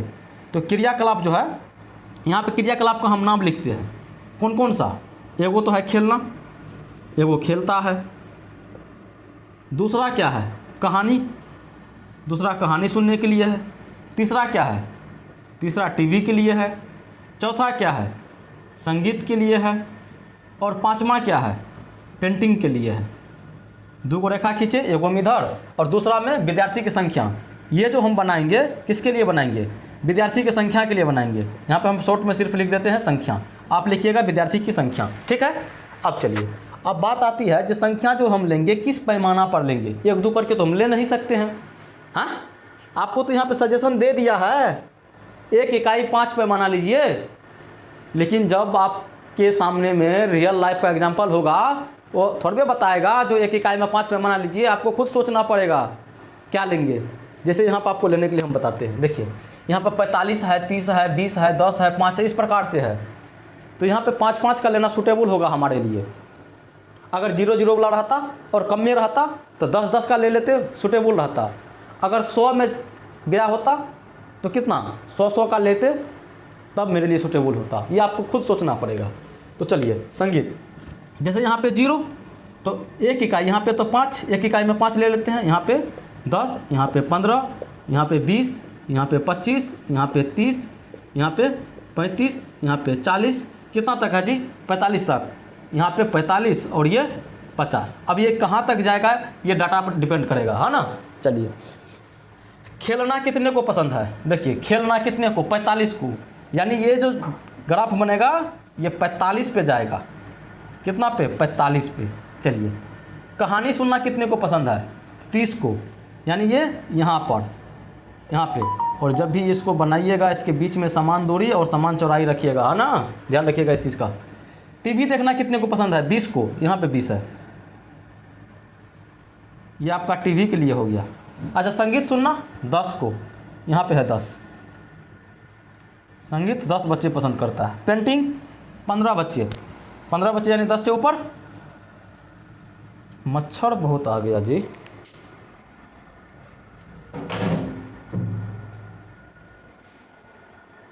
चलिए देखिए यहाँ पे क्या करेंगे, ये तो बार ग्राफ बन गया हम लोग का। यहाँ पे देखिए दूरी दूरी हो गया, इस पर ध्यान रखिएगा। हम आपको पहले ही बता दिए, ये ना बोलिएगा मास्टर आप तो गलती लिख दिए हैं। हाँ गलती है, लेकिन आपको पहले से हम बताए हुए हैं, मेरे पास मार्कर है, नहीं नाप रहे हैं, आप कलम से बनाइएगा, नाप नाप के बनाइएगा, है ना। चलिए, इसको तो बना लिए। अब आपसे क्या क्वेश्चन कर रहा है वो क्वेश्चन का जवाब दीजिए आप। किधर गया जी, हाँ, कौन सा क्रियाकलाप अधिकांश विद्यार्थी द्वारा पसंद किया जाता है, मतलब ऐसा कौन सा काम है जो ज़्यादा बच्चे करते हैं। तो ज़्यादा बच्चे खेलना पसंद करते हैं। क्या करते हैं, ज़्यादा बच्चे खेलना पसंद करते हैं। अब आप मुझे बताइए आपका पसंदीदा क्या है, आप क्या करते हो, आप क्या करते हो, इसमें से करते हो कुछ या इसे आप बाहर करते हो, है ना, हमें ज़रूर बताइएगा। चलिए आगे बढ़िए, आगे 2 नंबर का सवाल देखिए। 2 नंबर में क्या है, मच्छर बहुत लग रहा है, बहुत ही आ गया, बाहर में बारिश हो रही है, अंदर में मच्छर घुस गया, खिड़की खुला हुआ था। चलिए, हाँ, 6 कर्मागत दिनों में किसी दुकानदार द्वारा बेची गई गणित की पुस्तकों की संख्या नीचे दी गई है। देखिए एगो दुकानदार है, 6 दिन बेचा और प्रत्येक दिन का बताया हम इस दिन इतना बेचे, इस दिन इतना बेचे, इस दिन हम इतना बेचे। इसके लिए आपको बनाना पड़ेगा कौन चीज़, बार ग्राफ। तो जो डाटा ये दिया है वो डाटा आप लिखिए पहले। यहाँ पे दिन है और यहाँ पे बेची गई पुस्तक की संख्या है, पुस्तक की संख्या कहने का मतलब कितना बेचा है। तो दिन में रविवार को कितना बेच दिया, 65 बेचा है। रविवार के बाद सोमवार को कितना बेचा है, 40 बेचा है। उसके बाद मंगलवार को कितना बेचा, 30 बेचा है। बुधवार को कितना बेचा जी, 50 बेचा है। उसके बाद बृहस्पतिवार को कितना बेचा है, 20 बेचा है। शुक्रवार को कितना बेचा, 70 बेचा। उसके बाद किधर गया जी, ये क्या बोल दिया जी, यहाँ पे पेंटिंग लिख दिया, लिखने वाला भी इधर उधर कर दिया क्या, वही डाटा को। चलिए 6 दिन होगा, 1 2 3 4 5 6 मिस प्रिंट है, यहाँ पे कुछ गलत लिख दिया है, उसको छोड़ देते हैं हम लोग। अब क्या बोल रहा है इसको करने के लिए, अपनी पसंद का पैमाना चुनते हुए उपरोक्त सूचना के लिए एक दंड आलेख बनाइए। आपको बोल रहा है आपको जो पैमाना पसंद हो उसको चुनिए और एक दंड आलेख बना लीजिए। पैमाना वही जो यहाँ पे कर रहे थे, जो आपको बताया था, जो 5-5 का लीजिए। इसमें बोला अपना चुन लीजिए जो आपको चुनना है। आप ही बताइए क्या चुनिएगा। देखिए 70, 20, 50, 30, 40, 65। आपको नहीं लगता है अगर 10-10 का चुन ले तो काम हो जाएगा? आप बोलिएगा सर जी वहाँ पर तो 65 है 5 वाला, उसको क्या कीजिएगा? अरे भैया आधा कर लेंगे। देखिए हम बताते हैं कैसे। तो पहले तो दंड आलेख बनाने के लिए हमको 2 रेखा खींचना पड़ता है, आप तो जानते हो। 2 रेखा खींच दिए, एक साइड क्या, एक साइड दिन का नाम लिखेंगे, एक साइड पुस्तक की संख्या लिखेंगे। अब आप ये बताइए पुस्तक की संख्या किधर? अभी जो है हम लोग खड़ा वाला बनाए, अब चलिए सुतल का हम बना के दिखाते हैं आपको। पुस्तक की संख्या को हम नीचे कर देंगे, पुस्तक की संख्या, इसको जो है नीचे करके दिखाते हैं आपको। और दिन यहाँ पे, दिन में ये रविवार के लिए, ये सोमवार के लिए, ये मंगलवार, ये बुधवार, ये बृहस्पतिवार और ये शुक्रवार। अब पैमाना जो हम लेते हैं तो पैमाना के लिए हम यहाँ पर लिख देते हैं 1 इकाई बराबर 10। मतलब 1 इकाई जब बढ़ेंगे तो मतलब वो 10 बढ़ेगा। कैसे? यहाँ पर हम 0 रख लेते हैं, पुस्तक की संख्या है ना, यहाँ पे 10, 20, 30, 40, 50, 60, 70, कितना तक है? 70 तक। एक और आगे बढ़ जाइए, यहाँ पे 80 दे दीजिए, कोई दिक्कत नहीं है। अब देखिए एक पैमाना मतलब यहाँ से लेके यहाँ तक 10, यहाँ से लेके यहाँ तक फिर 10, यहाँ से लेके यहाँ तक 10, यानी यहाँ तक में 3 गो मतलब 10, 10, 30। यही चीज़ आपको पैमाना है। और यही चीज़ बोला था आपने, खुद का पैमाना को चुन लीजिए। हम आपको 10 का पैमाना लिया, आप 5 का भी ले सकते हो। आप जो है यहाँ पे अभी ऐसा है जो आप 20 का भी लीजिएगा तो काम बढ़िया से निकलेगा। वो कैसे? जैसे अभी 10 में आप समझिएगा ना, तो वैसे आप 20 में बना लीजिएगा खुद से। अब चलिए बाबू, रविवार को 65 देखिए यहाँ पे 60 और 70 के बीच में आएगा ना 65, आएगा ना जी? अब बोले कहाँ सर जी आएगा? तो यानी वो जो बार ग्राफ बनेगा तो ये यहाँ से जाएगा, यहाँ से ना, यहाँ से ना, यहाँ से, इसके बीच से।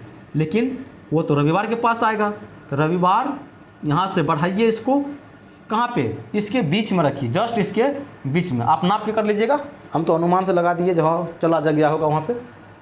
सोमवार देखिए 40 किधर? यहाँ पे सोमवार के लिए 40, शायद आ गया होगा 40 पे। चलिए मंगलवार के लिए देखिए तो 30 कहाँ पे? यहाँ पे मंगलवार के लिए 30 कर दिए। बुधवार के लिए 50 कहाँ पे? यहाँ पे ये हो गया 50। बृहस्पतिवार के लिए 20 कहाँ पे? यहाँ पे, ठीक। और शुक्रवार के लिए 70, शुक्रवार का 70। आ रहा है समझ में? आ रहा है। आपको इसमें सिर्फ इतने ठो बोला था, जो आप जो है अपना पैमाना चुन लीजिए और बार ग्राफ जो है बना लीजिए, ठीक। लेकिन हम आपसे यहाँ पे सवाल करते हैं। क्या सवाल करते हैं? हम आपसे ये पूछेंगे जो कौन सा दिन जो है सबसे ज़्यादा पुस्तक बिका? तो आप बोलिएगा सर जी सबसे ज़्यादा 70। ये कौन सा दिन है? शुक्रवार। सबसे कम कौन सा दिन बिका? बृहस्पतिवार को। कितना? 20। आ रहा है ना समझ में? हम आपसे पूछेंगे मंगलवार को कितना बिका? तो मंगलवार को सर जी 30 बिका। इस प्रकार से जो है बार ग्राफ का फ़ायदा होता है, ठीक है ना। चलिए नेक्स्ट क्वेश्चन आपका है 3 नंबर का। 3 नंबर का देखिए क्या है। 3 नंबर में वर्ष 1998 से 2002 के बीच एक फैक्ट्री द्वारा निर्मित साइकिल की संख्या निम्नलिखित सारणी द्वारा दर्शाई गई है। एगो फैक्ट्री है, साइकिल बनाने वाला फैक्ट्री। वो जो है अलग अलग वर्ष में कितना कितना साइकिल बनाया है, इसका डाटा आपको जो है दिया गया है। कितना कितना साइकिल बनाया है उसका डाटा जो है आपको दिया गया है ना। देखिए पहला यहाँ पे वर्ष का मतलब साल, और यहाँ पे साइकिल की संख्या क्या लिखा हुआ है? साइकिल की संख्या, है ना। देखिए 1998, 1999, 2000, 2001, 2002। देखिए यहाँ पे 1998 में 800 साइकिल बनाया, और इसमें 600, इसमें 900, यहाँ पे 1100 और यहाँ पे 1200। इसे आंकड़ों के एक दंड आलेख द्वारा प्रदर्शित कीजिए और अपनी पसंद का पैमाना चुनिए। आप ही बताइए कौन सा पैमाना लेना आसान रहेगा। अब बोलिए कि सर जी सब में तो 100 है, आप ऐसा कीजिए ना पैमाना 100 का ले लीजिए, काम कर जाएगा बढ़िया से, काम करेगा 100 वाला। कैसे खींचते हैं, 2 गो रेखा, एगो क्षैतिज एगो ऊर्ध्वाधर, इतना काम कर लीजिएगा। एगो में आप वर्ष लिख लीजिए, ये वर्ष के लिए और ये संख्या के लिए। किसका संख्या, साइकिल की संख्या, यहाँ पे लिखना है साइकिल की संख्या, यहाँ पे वर्ष। वर्ष क्या है जी 1998, 1999, 2000, 2001, 2002। इतना तक में दिक्कत नहीं कट रहा है, चलिए आ रहा है, आगे बढ़िए। संख्या में पैमाना हम लेंगे, कितना का पैमाना, हम 100 का पैमाना लेते हैं। यहाँ लिखिए, यहाँ पे 0 और यहाँ पे 100, ये 200, ये 300 और ये 400, 500, 600, 700, 800, 900। देखिए मेरा हमको जो है जगह कम पड़ गया, क्या पड़ गया, जगह कम पड़ गया। ये 100 का पैमाना था, हम यहाँ पे चाहे तो 200 का भी पैमाना ले सकते हैं, अपना मर्जी है। हम 200 का भी पैमाना ले सकते हैं। तो 100 का तो आपको बताइए दिए, 100 का बता दिए ना। अभी फ़िलहाल हमको जगह कम है, क्या चीज़ है, जगह कम है, तो हम अभी 200 का पैमाना लेकर आपको दिखाते हैं। और 100 के लिए आप ऊपर कर लीजिएगा, और जैसे यहाँ पे बनाए हैं वैसे बना लीजिएगा, या अभी 200 लेकर हम बताते हैं फिर कैसे कीजिएगा। हम 200 का पैमाना लेते हैं, 200, 400, 600, 6 800 और 1000 और यहाँ पे 1200। चलिए अब देखिए 1998 में कितना, 800, 1998 में 800। आइए 800 पर लेकर चलिए इसको, 1998 में 800, 1999 में 600, 99 है ना जी, इसको कितना चाहिए 600, 2000 में 900। अब 900 देखिए, 900, 800 और 1000 के बीच में है 900, यानी उसका आधा वाला ले लेंगे हम। क्या करेंगे, आधा वाला। जैसे 2000 में 900 है ना, तो 900 देखिए यहाँ पे आएगा, ये 800 है, ये 1000, यानी 800 यहाँ आधा का 900, फिर यहाँ पे 1000, यानी इसके आधा से लेंगे, उठाएंगे इसके आधा से। आप लोग गिन नाप के लीजिएगा इसको, इसके आधा से उठाएंगे, ये क्या हो गया 900, ठीक। उसके बाद 2001 में कितना, 1100, 1100 मतलब 1000 और 1200 के बीच में 1100, यानी इसका जो है यहाँ से आएगा, इसको लीजिए यहाँ से, यहाँ से। देख रहे हो ना कैसे कैसे काम होता है। उसके बाद 2000, 1200, तो 1200 तो सीधे यहाँ से आ जाएगा। हम यहाँ पे 200 पैमाना लेके आपको दिखाएं, 100 का भी ले रहे थे, जगह कम पड़ गया, आप जो है 100 का लेके बनाइएगा। यहाँ पे और क्या चीज़ का ले सकते हो आप, जो है यहाँ पे 3 का भी ले सकते हो, लेकिन 300 का आगे जाके दिक्कत ना हो, 300 लीजिएगा दिक्कत कर जाएगा। काहे, 300 में देखिए 300, 600, 900, 1200, ये 11 और 800, इसको दर्शाना थोड़ा सा मुश्किल होगा आपको। काहे जानते हो, यहाँ और यहाँ तक के बीच की दूरी में आपको 3 बराबर भाग में बांटना पड़ेगा। जहाँ तक बात थी 2 बराबर भाग में बांटना तो आसान है, बिचला वाला ले लेंगे, लेकिन 3 बराबर भाग को बांटने के लिए थोड़ा सा मुश्किल होगा। अगर आप बांट सकते हो तो 3 बराबर भाग में ले सकते हो, पैमाना यानी 300 ले सकते हो, इसमें कोई दिक्कत नहीं है। तो पैमाना लेना अपना चॉइस है। उसके बाद क्या है जी, 4 नंबर का, ओह सवालों है इसमें, सवाल का जवाब दीजिए। किस वर्ष में अधिकतम संख्या में साइकिल निर्मित की गई, किस वर्ष अधिकतम, तो 2002 में। बोलेगा कितना, तो 1200। किस वर्ष न्यूनतम संख्या में साइकिल निर्मित की गई, सबसे कम ये कितना, 1999 में कितना, 600। दूसरा सवाल था 4 नंबर में। किसी शहर के व्यक्तियों की संख्या विभिन्न आयु वर्ग के अनुसार नीचे दी गई है। अब देखिए इसमें एगो कोनो शहर को टारगेट किया है, उसमें व्यक्ति का संख्या और उसका जो वर्ष है, यानी क्या क्या साल का है वो बताया है, और इसके लिए भी आपको बनाना पड़ेगा। हम जो है यहीं पर थोड़ा काम कर ले, किस में, यहीं पे काम कर लेते हैं इसको मिटा के, काहे कि हमको मिटाना ही पड़ेगा, है ना, नहीं तो हम क्या करें, आगे बाग क्या करें यार। चलिए मिटाइए देते हैं। 4 नंबर का ये सवाल है आपका, क्या है, यहाँ पे आयु लिखा हुआ है कितना साल का, और यहाँ पे संख्या, किस चीज़ का संख्या, व्यक्ति की संख्या, ठीक है ना। देखिए आयु में 1 से लेके 14 वर्ष के लिए, 1 से लेके 14 वर्ष के कितना आदमी है, तो 2 लाख आदमी है, ठीक। और 15 साल से लेकर 29 साल तक कितना आदमी है? 1,60,000, 1,60,000 है ना। 30 साल से लेकर 44 साल तक, 30 साल से लेकर 44 साल तक का आदमी की संख्या कितना है उस शहर में? 1,20,000, 1,20,000। उसके बाद 45 से लेकर 59 तक, 45 साल से लेके 59 साल तक के आदमी जो है उसका संख्या कितना है? 1,20,000, 1,20,000। उसके बाद 60 लाख मतलब 60 वर्ष से लेके 74, 60 से लेके 74 वर्ष तक कितना? 80,000 है, यानी बुढ़वा हो गया, बुढ़वा तो कम में होगा, 80,000। और 75 से ऊपर के लिए, 75 साल से ऊपर के लिए कितना है? 40,000, 40,000। क्या बोल रहा है? इन आंकड़ों को एक दंड आलेख द्वारा निरूपित कीजिए और एक इकाई मतलब एक लंबाई बराबर 1,000 लीजिए। एक इकाई लंबाई बराबर 1,000 लीजिए। देखिए बाबू, 1,000 लीजिए, ये तो लगता है हमको कुछ मिस मार दिया है। 1,000 जब लीजिएगा एक इकाई बराबर, तो बड़का टाके बन जाएगा। कैसे जानते हो? कम से कम 40,000 पर आप सोचिए ना, 40,000 पर सोचिए, 40,000 पर सोचिएगा तो ये 40,000 को दिखाने के लिए जब 1,000 पे माना लीजिएगा तो वो 40 तक ऊपर जाना पड़ेगा। और यहाँ पे 1 लाख से ऊपर है, 2 लाख है, 1 लाख को दिखाने के लिए आपको 100 जाना पड़ेगा। यानी यहाँ पे कुछ मिस प्रिंट मार दिया है, ये कुछ यहाँ पे ये छोड़ा है। ये क्या किया है? ये छोड़ा है किसी न किसी को।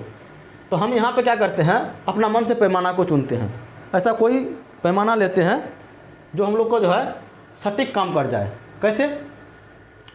जैसे हम देखते हैं 2 लाख है, 1,60,000 है, उसके बाद 1,20,000 है ना, 1,20,000, 80,000 और 40,000। हम ऐसा करते हैं, एगो पैमाना हम चुन लेते हैं 20,000 का।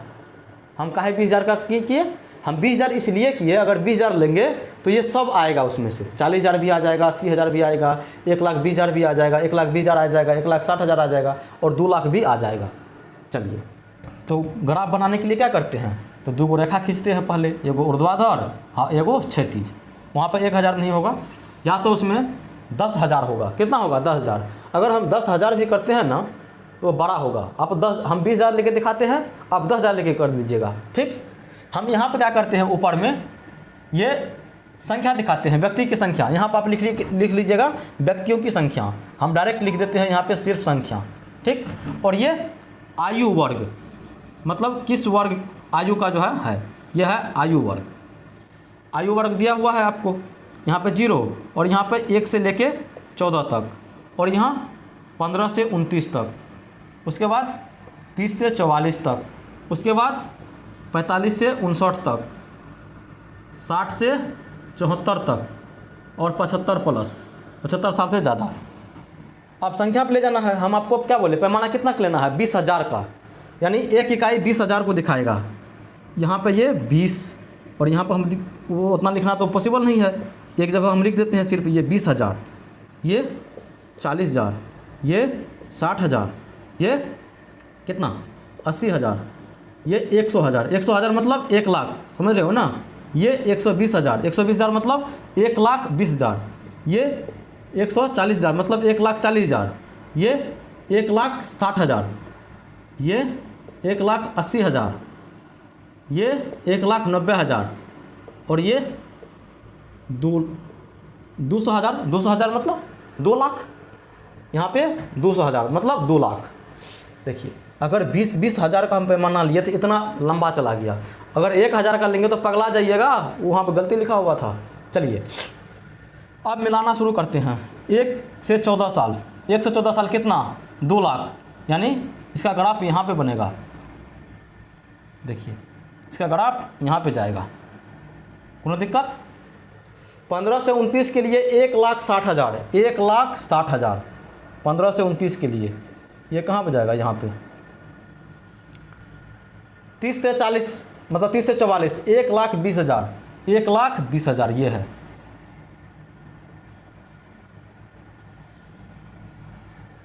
पैंतालीस से 59, 1,20,000 ये भी उतने हैं। 60 से 70 74 80,000, 80 किधर है यहाँ पे, और 75 प्लस 40,000, 40 यहाँ पे। ये आप जो है इसका बार ग्राफ बना के तैयार कर दिए। अब जो सवाल इसमें पूछ रहा होगा वो सवाल का जवाब दे दीजिए। बार ग्राफ आसान है ना जी, भारी थोड़ी भी ना है। किन दो आयु समूह में जनसंख्या बराबर है? ऐसा देखिए, ऐसा कौन सा साल वाला है जिसमें जनसंख्या बराबर है? तो 30 से 44 साल का जितना आदमी है उतना ही आदमी 45 से लेके कितना 59 साल तक है। पहला जवाब हो गया आपका। देखिए ना यहाँ पे ये आयु का कितना 1,20,000, ये आयु का कितना, इसका भी 1,20,000, यानी 30 साल से लेके 59 साल तक में 2,40,000 आदमी है शहर में। बी नंबर में देखिए 60 वर्ष और उससे अधिक आयु के सभी व्यक्ति वरिष्ठ नागरिक कहलाते हैं। इस शहर में कितने वरिष्ठ नागरिक हैं? देखिए जब 60 साल हो जाता है आदमी का या उससे ज़्यादा हो जाता है तो उसको वरिष्ठ नागरिक बोलते हैं। अब ये बोलना जिस शहर में वरिष्ठ नागरिक कितना है, वरिष्ठ नागरिक देखने के लिए हमको 60 साल से ज़्यादा वाला को देखना पड़ेगा। यहाँ आप देखिए 59 साल तक को छोड़ देंगे, 60 साल वाला ये है, और इसका देखिए ये डाटा ये 80,000 है, 60 से 74 और फिर 75 प्लस ये 40,000 है, यानी 80,000 और 40,000 कितना हुआ 1,20,000, यानी उस शहर में वरिष्ठ नागरिकों की संख्या 1,20,000 है। ठीक है, तो यहाँ आपका प्रश्नावली प्लस चैप्टर ये सब कुछ जो है ख़त्म कर लिए। आप जो है आंकड़े का प्रबंधन जो था उसको ख़त्म कर लिए। अब जो है मोटा मोटी हम लोग ये चीज़ जानेंगे अभी तक जो है इसमें क्या क्या सीखे हम लोग। तो हम जो है इसमें आंकड़ा को व्यवस्थित करने के लिए सीखे थे।